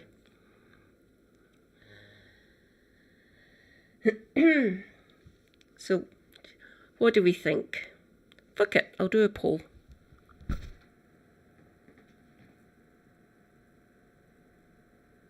Also have the support of the Hollywood stars. They're all Democrats and so on. And so this means that even in California, where the Democrats won the election, but nevertheless, a large layer of people, even from Latino community and so on, they voted for Trump as a protest vote. Exactly. And so therefore, surely the first demand should be no trust in the Democrats, no trust in the liberals for an independent working class position. Obviously, no trust in Trump. He's the one attacking them. Yes. But no trust in the Democrats. Only the working class on its own, leaning on its own powers and its own organization and its own solidarity can carry this struggle forward. That's the number one way of guaranteeing the solidarity and sympathy of the part of the working class who are under the influence of people like Donald Trump. In fact, if you think about it, the Biden administration was the one that legislated the railway workers against the strike and carried out a number of attacks on trade unions. This is very very important. The question is that there are two different positions of the ruling class. One, which is the dominant position, the ruling class is interested in there being undocumented workers who have no legal rights, because that way they can be exploited much more than workers who have legal rights. And that, as you say, brings down the wages, is a weapon to bring down the wages of all workers. And there's another section of the ruling class that's using cynically the question of migration, and they're saying, no, the problems of the working class is not the ruling class, it's not the bosses, it's these guys who come here and steal your jobs. So the two sides of the migration issue are at play in this question, because the Democrats, they pretend to be, they say, no, we defend these sanctuary cities. This comes, I think, from the 2012 movement. In 2012, in the United States, there was a big migrant rights movement. There was even one day where they said a day without migrants. On May Day, there was like an attempt at a general strike of migrant workers in order to show the role they play in the U.S. economy. And at that time, many people got organized. There were mass demonstrations, and some of those networks continue. And the Democrats, as they are, is the cynical side of the U.S. Ruling class. They pretend to be the friends of the workers, the friends of the people. And they say, oh no, there's not going to be immigration raids here. But then in practice, as we were just said, Biden was carrying out more deportations than Trump in his first mandate, and then Trump in this mandate.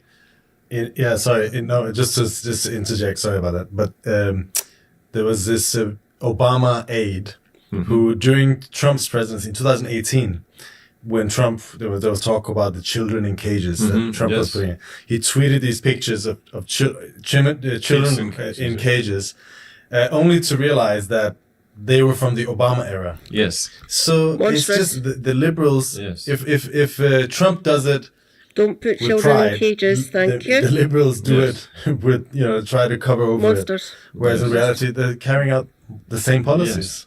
So this is the situation, particularly in places like. I was saying that some of these networks were organized at that time in 2012, and around that time is when the Democrats came up with this idea of sanctuary cities. There's not going to be any actions against undocumented migrants here, but nevertheless, the governor of California has just cut some 8 programs for undocumented migrants. For instance. Education, English lessons and stuff like that. So basically, they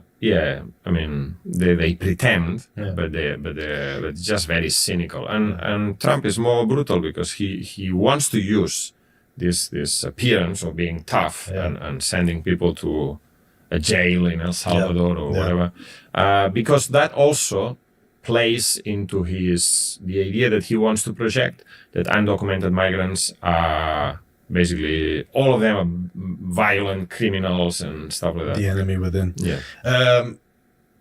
There's one last point we should deal with before the enemy within. You just said. I've just seen was it the Department of Homeland Security or ICE? They just tweeted some image in which they says basically is a cartoon of Uncle Sam. And it says, we need you to fight against these invaders. They're basically calling them invaders. There's one last point before we continue. Yeah. The National Guard has been called in. Special Forces, Army Special Forces has been called in. There's an idea in some of the... Marines. Delightful. He's not allowed to do that. That's illegal. Thank you.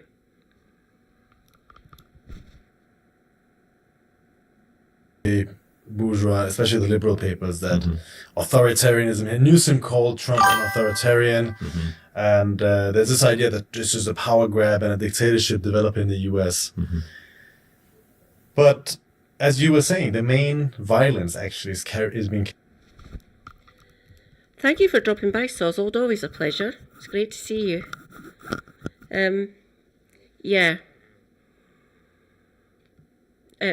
Cursed timeline, essentially. It's what I'm calling it. It's the cursed timeline. We're all screwed. Organise. Join a union. Educate people. Make sure you fight back. Stand up for ourselves. Blah, blah, blah. Go to protests. Start movements. Thank you so much for dropping by, Sozold. Mwah. Hope you have a good sleep. Stay based. Carried out, at least in LA. LAPD. By the LAPD. Yeah. We were talking about before, in the European Union, you have the European Union's immigration policies, and these are all liberal democracies, right? Is really violent, brutal, and horrible. Italy, for instance, people say, yeah, Trump is sending migrants to a jail that he's contracted out in El Salvador through Bukele, and that's really bad. You know, there's people who've been snatched, sent without any checks, and some people who, I mean, never mind the fact that being undocumented is not a criminal offense, is a civil offense, so you shouldn't be put in jail or anything for that. But some people have been sent that are US citizens, people who have legal papers and so on. But in Italy, the Italian government has done exactly the same thing by contracting out detention camps in Albania. Yes, Giorgia Maloney. She's delightful. Fucking hell.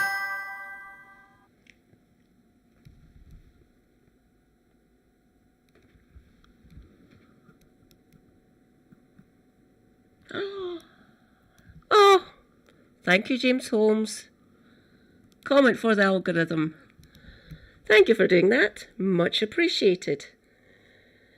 I need more for my YouTube channel, for my YouTube stream. I'm getting there. It's going to take me forever to get up to 1,000 before I get monetization. But I'm here for the long haul. Thank you so much. Very much appreciated. Mwah. Have a good sleep. Stay based. Thank you.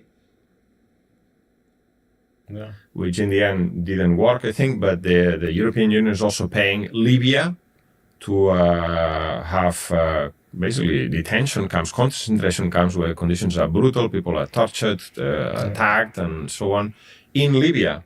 And they did the same thing a few years back with Turkey. So the European Union is paying Turkey millions of euros so that Turkey keeps and detains these migrants before they reach the borders of Europe. Sometimes when they attempt to reach the borders of Europe, their boats are sunk by coast guards and Frontex, and it's a really Countless brutal people dying policy. every year, and It's they make it unbearable. It's not fundamentally different from Frontex is the European Union's border force, essentially. Second thought, was it second thought? Or was it from his first thought one? It's either on second thought or first thought. I might look that up next so I can show you. The video's a good few years old now, actually, but it details what Frontex is. And yes, they do sink boats, people die. The Mediterranean is littered with bodies. Delightful. Plus Libya.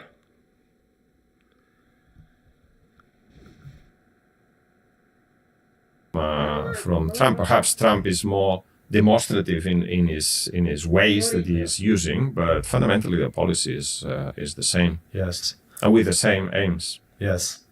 Oh, and I wanted to say, you just mentioned the National Guard. This is interesting because the National Guard soldiers, right, they've taken an oath to defend the Constitution and the people of the United States. And in California, the National Guard is mostly black people and Latino people. Obviously, there's a composition of the population. And people who join the National Guard are the poorest sections of society. They may be looking for a job that gives them health insurance and so on. And it's going to be sent against their brothers and sisters. That's right. It's going to be difficult to use them against their own communities. In fact, there's an organization in LA called Unión del Barrio. It's like a neighborhood organization, and they have made an appeal to the Latino National Guard troops not to allow themselves to be used against their own people. And there are many discussions going on. In the article by the U.S. Congress, this is explained. Yeah. There are many discussions going on amongst National Guard troops about whether this is right, whether this is wrong, being sent against civilians in the United States. And so that is quite interesting process of the consciousness. And if there was a serious revolutionary party, they will make a serious appeal to the ranks of the National Guard. There could be yes, because at the insubordination moment as also well. a lot of this, if this happens, a lot of this will be diverted down a democratic Yes. pathway, i.e. the Yes. Democrats' pathway. Yes. Whereas what we need is to actually build an alternative, a real working class alternative, which can attract these layers that move into opposition, one in one direction or the other. Let's continue, because this question of immigration, I've actually been wanting to do a show about immigration for a while, because this is now one of the most prominent political questions in the Western world, and probably in other countries as well. It's become a key issue in the U.S. elections. It's a key issue in every election in Europe, and I think there's a lot of confusion about this. On the one hand, you have these populist movements like Trump, Farage, Le Pen, and so on, coming up, talking about how immigrants are undermining our society, leeching and being parasites. Meloni, Erdogan, the ones in Poland, I can't remember who they are. But yeah, far-right sentiment is on the rise. We have to keep our eyes open. Stand up for our communities.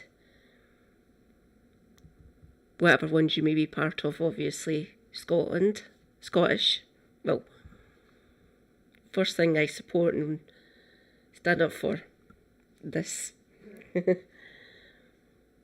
Scotland, Glasgow, bisexual, disabled, allyship for the whole of LGBTQI plus community.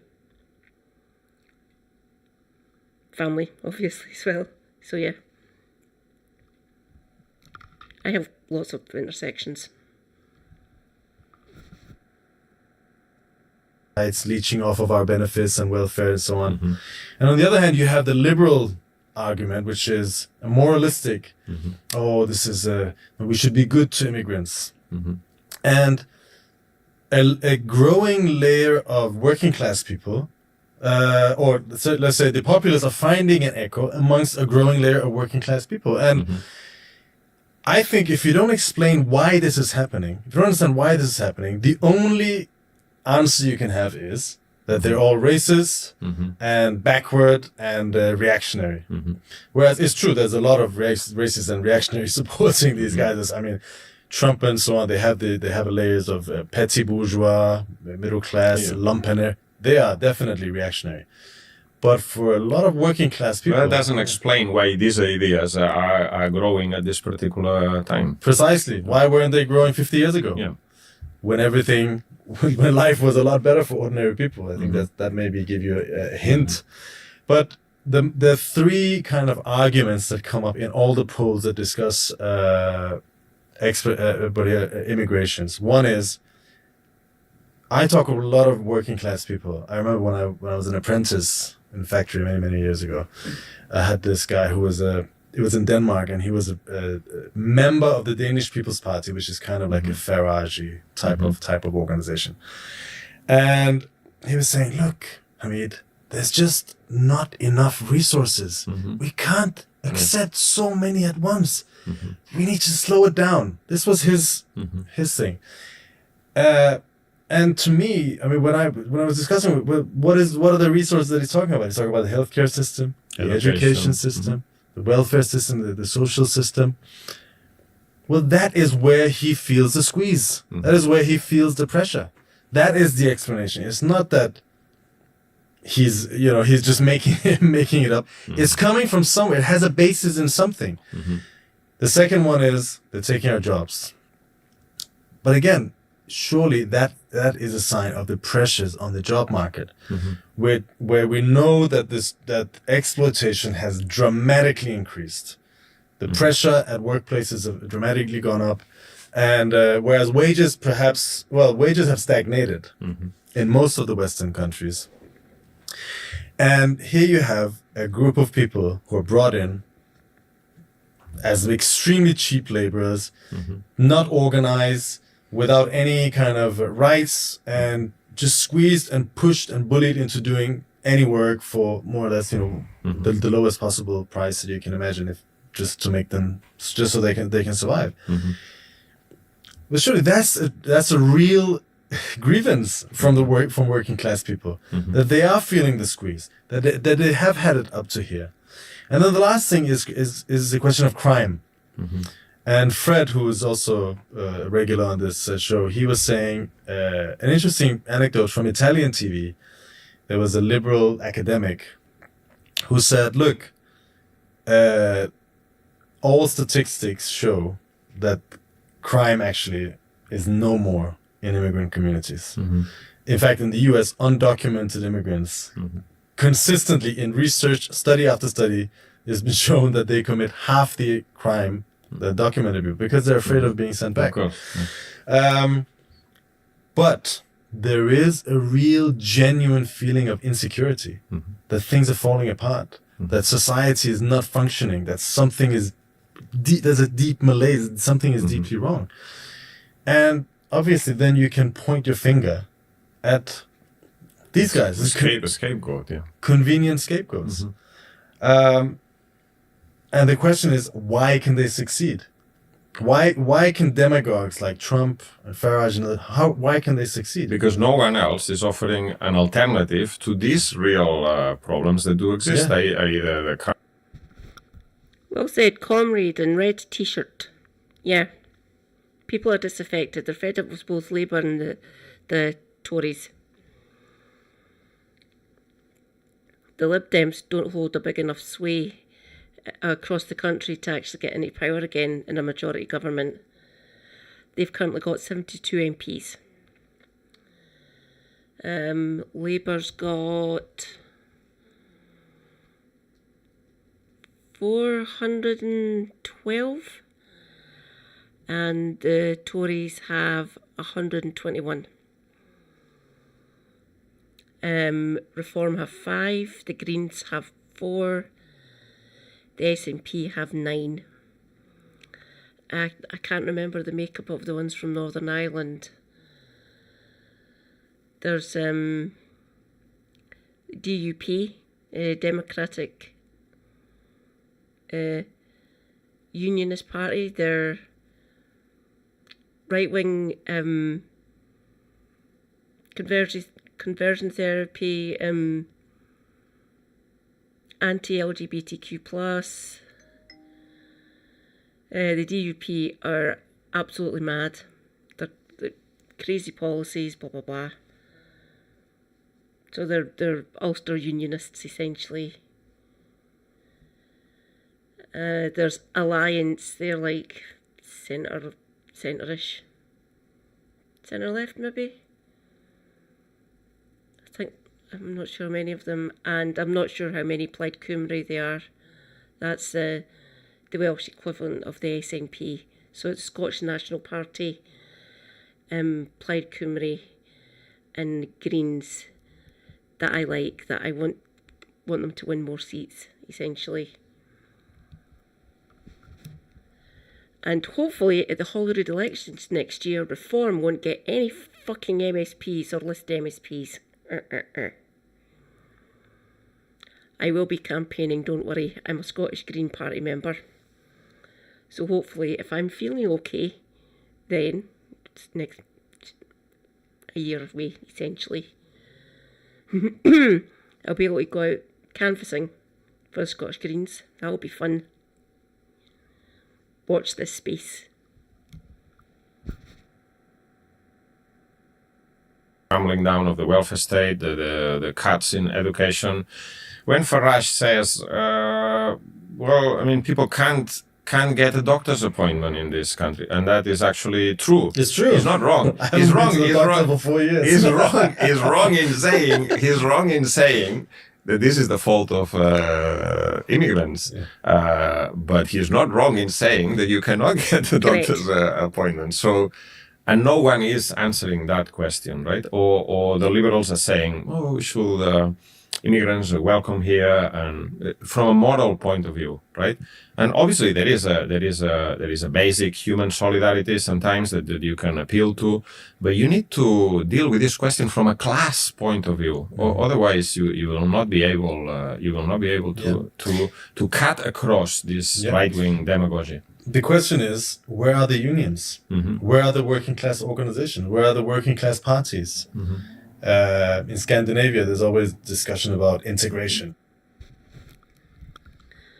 I can't remember the exact number, but most unions are still affiliated to the Labour Party. So with your union dues, a certain percentage goes to the Labour Party and to the party coffers. I want all the unions to disaffiliate, stop giving money to the Labour Party because they're not for us anymore, they're not for the working class. They're essentially like Tories now, under Keir Starmer's leadership. So I want all the unions here in Britain to disaffiliate from them, stop giving them money. Fingers crossed. You know, you're not well integrated enough, and you're never well integrated enough, basically. And even if you are, then you're hiding your truly extremist ideas. They actually say that.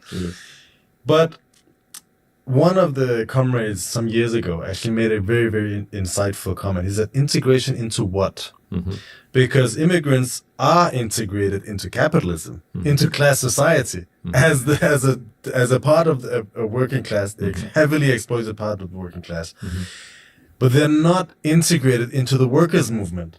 If anyone should be looking at integrating them, it should be the unions. Of course. But unfortunately, in most countries, the unions, because they refuse to take up a militant position, a class position, they justify their own bankruptcy by using the immigrants, just like the right wing is doing. Yes. So, yes, the bourgeois is calling the immigrants, making the immigrants the scapegoats, and even your union leaders are making the immigrants the scapegoat.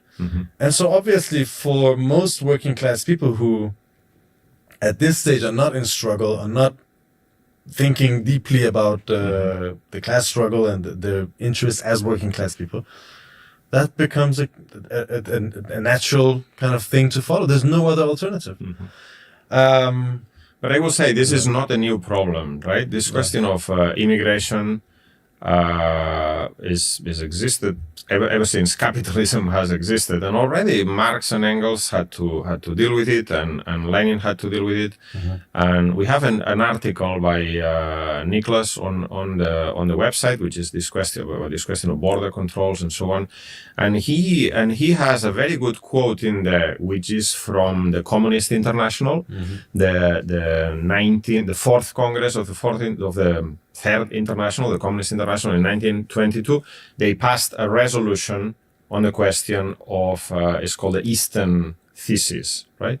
So it deals with a number of questions. There's the threat of war that's coming up at that time. And I'll read bits of it because I think it's very interesting. It's exactly the right class-based approach to deal with these questions. And it basically says, the communist parties of the imperialist countries, the United States, Japan, Britain, Australia, and Canada, are obliged not to limit themselves to propaganda against the war, but also to make, and this is the important point, to make every effort to eliminate the factors that disorganize the workers' movement in these countries and make it easier for capitalists to utilize national and race antagonisms. And then it says, these factors are the questions of immigration and cheap immigrant labor. That's what it says.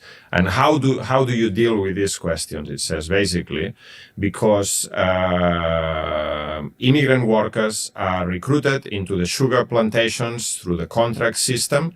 This fact has led workers in the imperialist countries to demand the passing of laws against immigration and against migrant laborers, both in the United States and in Australia. These laws serve to deepen the antagonism between immigrant and white workers, fragmenting and weakening the unity of the workers' movement.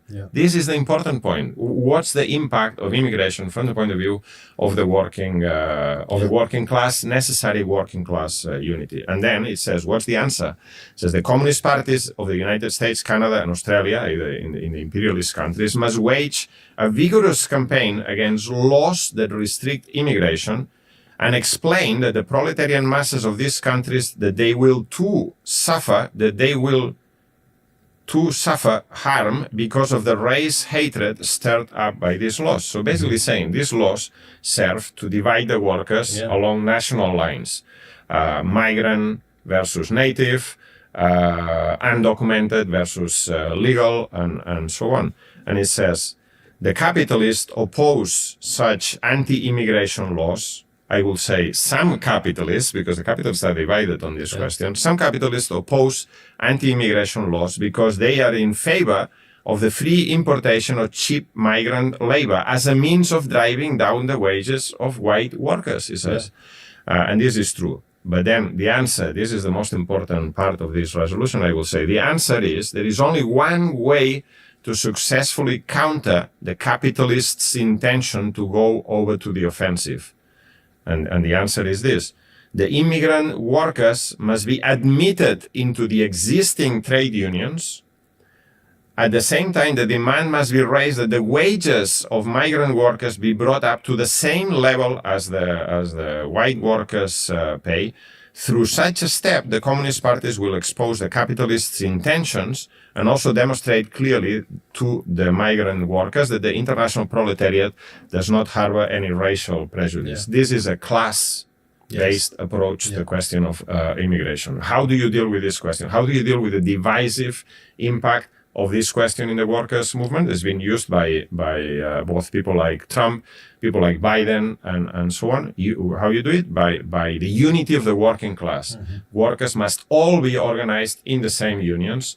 The unions must fight for all workers to have legal and trade union rights and protections, and they should fight for a general increase in the conditions and pay of all workers to be brought up, so that the migrant workers are not used in order to undermine the wages of legal or native workers. If you take just a moralistic approach instead of a class approach, you will not solve the question. You will make it worse. You will contribute to the division of the working class on opposite camps. Because what is it that some working class people hear? We need to exploit you. We need to squeeze you. We need to crush you because we like migrants. That is what they hear, right? And that's what we have to fight. It reminds me of something that Spinoza, he was talking about religion and how the kings, the monarchy uses religion. And he says, it makes you fight for your king as if you were fighting for your own deliverance. And that is precisely what racism does. It makes you fight for your master, for your slave master, as if you were fighting for your own freedom. And that is what you need. But the point is, you need to understand how to do this. This is my pet peeve. We need to understand how to talk to ordinary working class people, not in a moralistic, arrogant, lecturing tone. Can't you understand that you're racist? But actually by explaining our position and addressing their concerns. Hectoring, berating, demeaning, paying them shit wages. Our national minimum wage is $12.21 per hour, and the average hours is 35 a week. Crap. Not enough to live on. Yeah.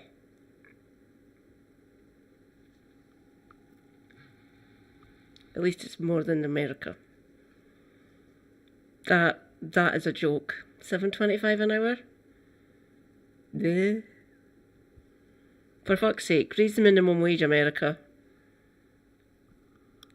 To actually bring it back in line with inflation and current costs, to look after yourself, look after your household, blah, blah, blah. It should be about $25. Fucking hell.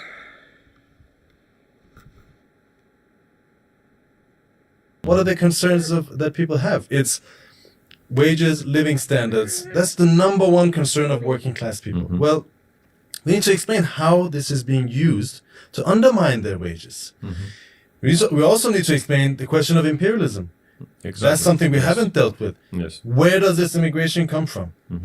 I mean, I'm a refugee as I was a child, but formerly a refugee.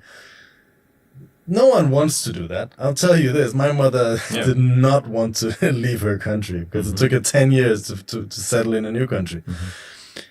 But it's because of imperialism and imperialist meddling, which is, first of all, there's wars in Africa and the Middle East, but also the economic exploitation of the poor countries. Every year, it's estimated that $3 trillion are transferred from the poor countries to the rich. That is the basis of immigration. Now we have this debt servicing thing that we've talked about it before. We'll talk about it again. We bomb, we destroy, we disrupt, we support outright despicable regimes, blah, blah, blah. Then we put in these anti-immigration laws, deny them entry, drown them in the Mediterranean. Disgusting. Disgusting. Like I say, cursed timeline. Cursed.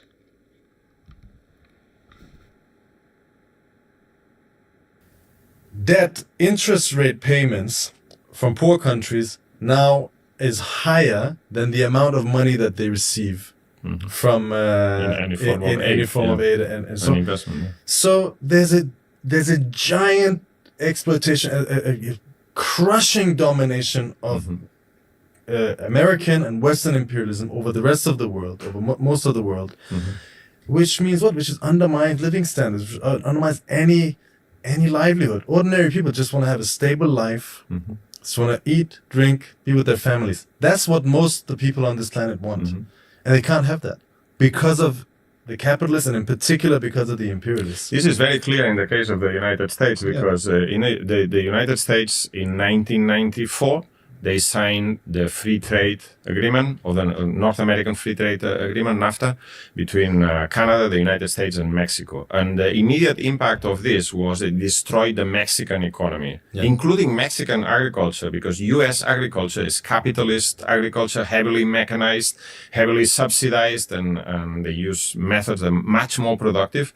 So the signing of this free trade agreement basically destroyed Mexican agriculture and forced many people in the countryside in rural communities in Mexico to emigrate. Not only to emigrate, also that was a contributing factor to the rise of the drug cartels and the gangs, because people had no other means of earning a living, but millions emigrated to the United States in search of jobs. The destruction of the economies of Central America, the destruction of Central American countries through the dirty war against the guerrillas, the overthrow of governments and so on, that's the material basis that forces people to uproot themselves, leave their countries and their families, try to find a future somewhere else. Yeah. The fact that the desperate condition in the US is more attractive with all the dangers that it implies than the life they come from, that should tell us something about what conditions imperialism has created. In fact, I was looking at some figures, and it says that the rate of immigration into the United States has slowed down, or even in some cases been slightly reversed since the 2008 crisis. Because obviously there's an economic crisis in the United States, there's less jobs, and there's been a little bit of a economic recovery in Mexico, for instance, so people decided to go back and... Although during the last Biden year, that reversed again. Yes. Why? Because of the pile of debt that was piling up in these because of the economic crisis.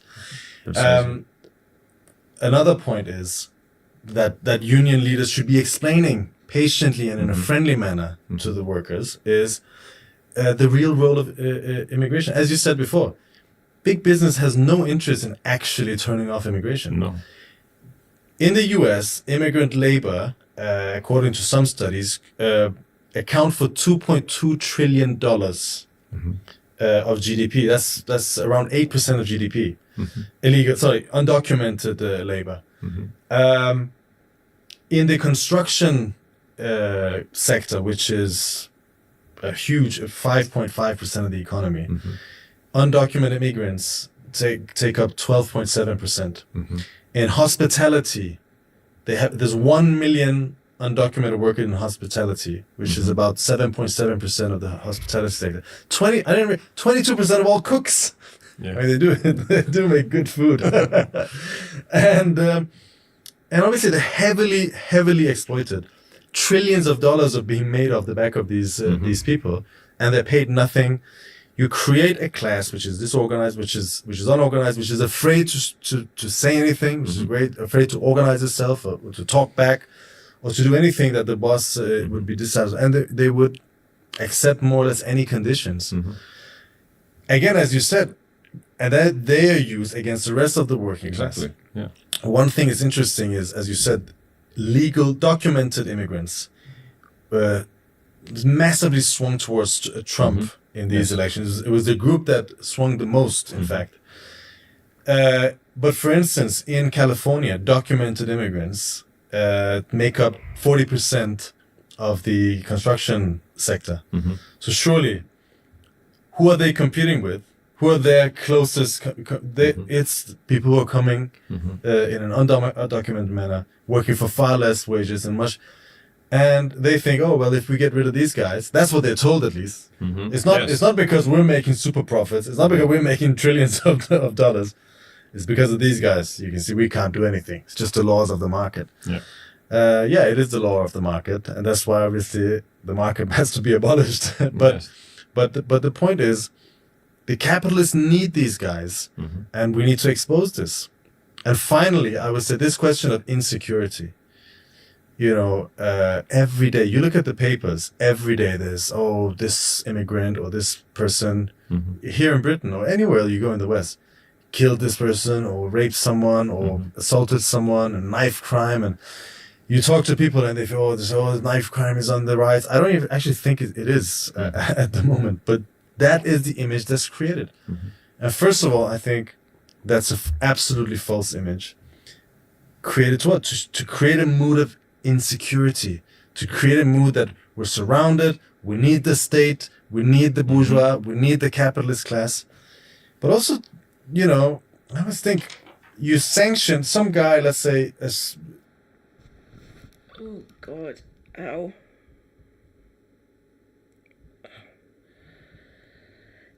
Sorry, comrades, I'm going to have to stop. I've just suddenly developed a migraine. Ow. Raptor's still going. I'll rages into Raptor. Everyone over on YouTube, I haven't figured out how to get to rage into someone. I'll figure it out. Don't worry. Okay, Twitch. Let's go over and say hi to Raptor.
His little resting spot. This guy's sounding interesting. He is sounding interesting. I thought I was gonna agree with him at first, which I kind of did, and now I'm kind of just listening to him, and he's not okay, but he's also a good example of what it's like to be black with mental illness. I'm hearing from people from React after this. every side is disgusting. She is carrying the baby. She should be allowed to decide what happens with her own body. If the baby can exist without her, then by all means take the baby out right now. But because these stringent, disgusting, stupid, ignorant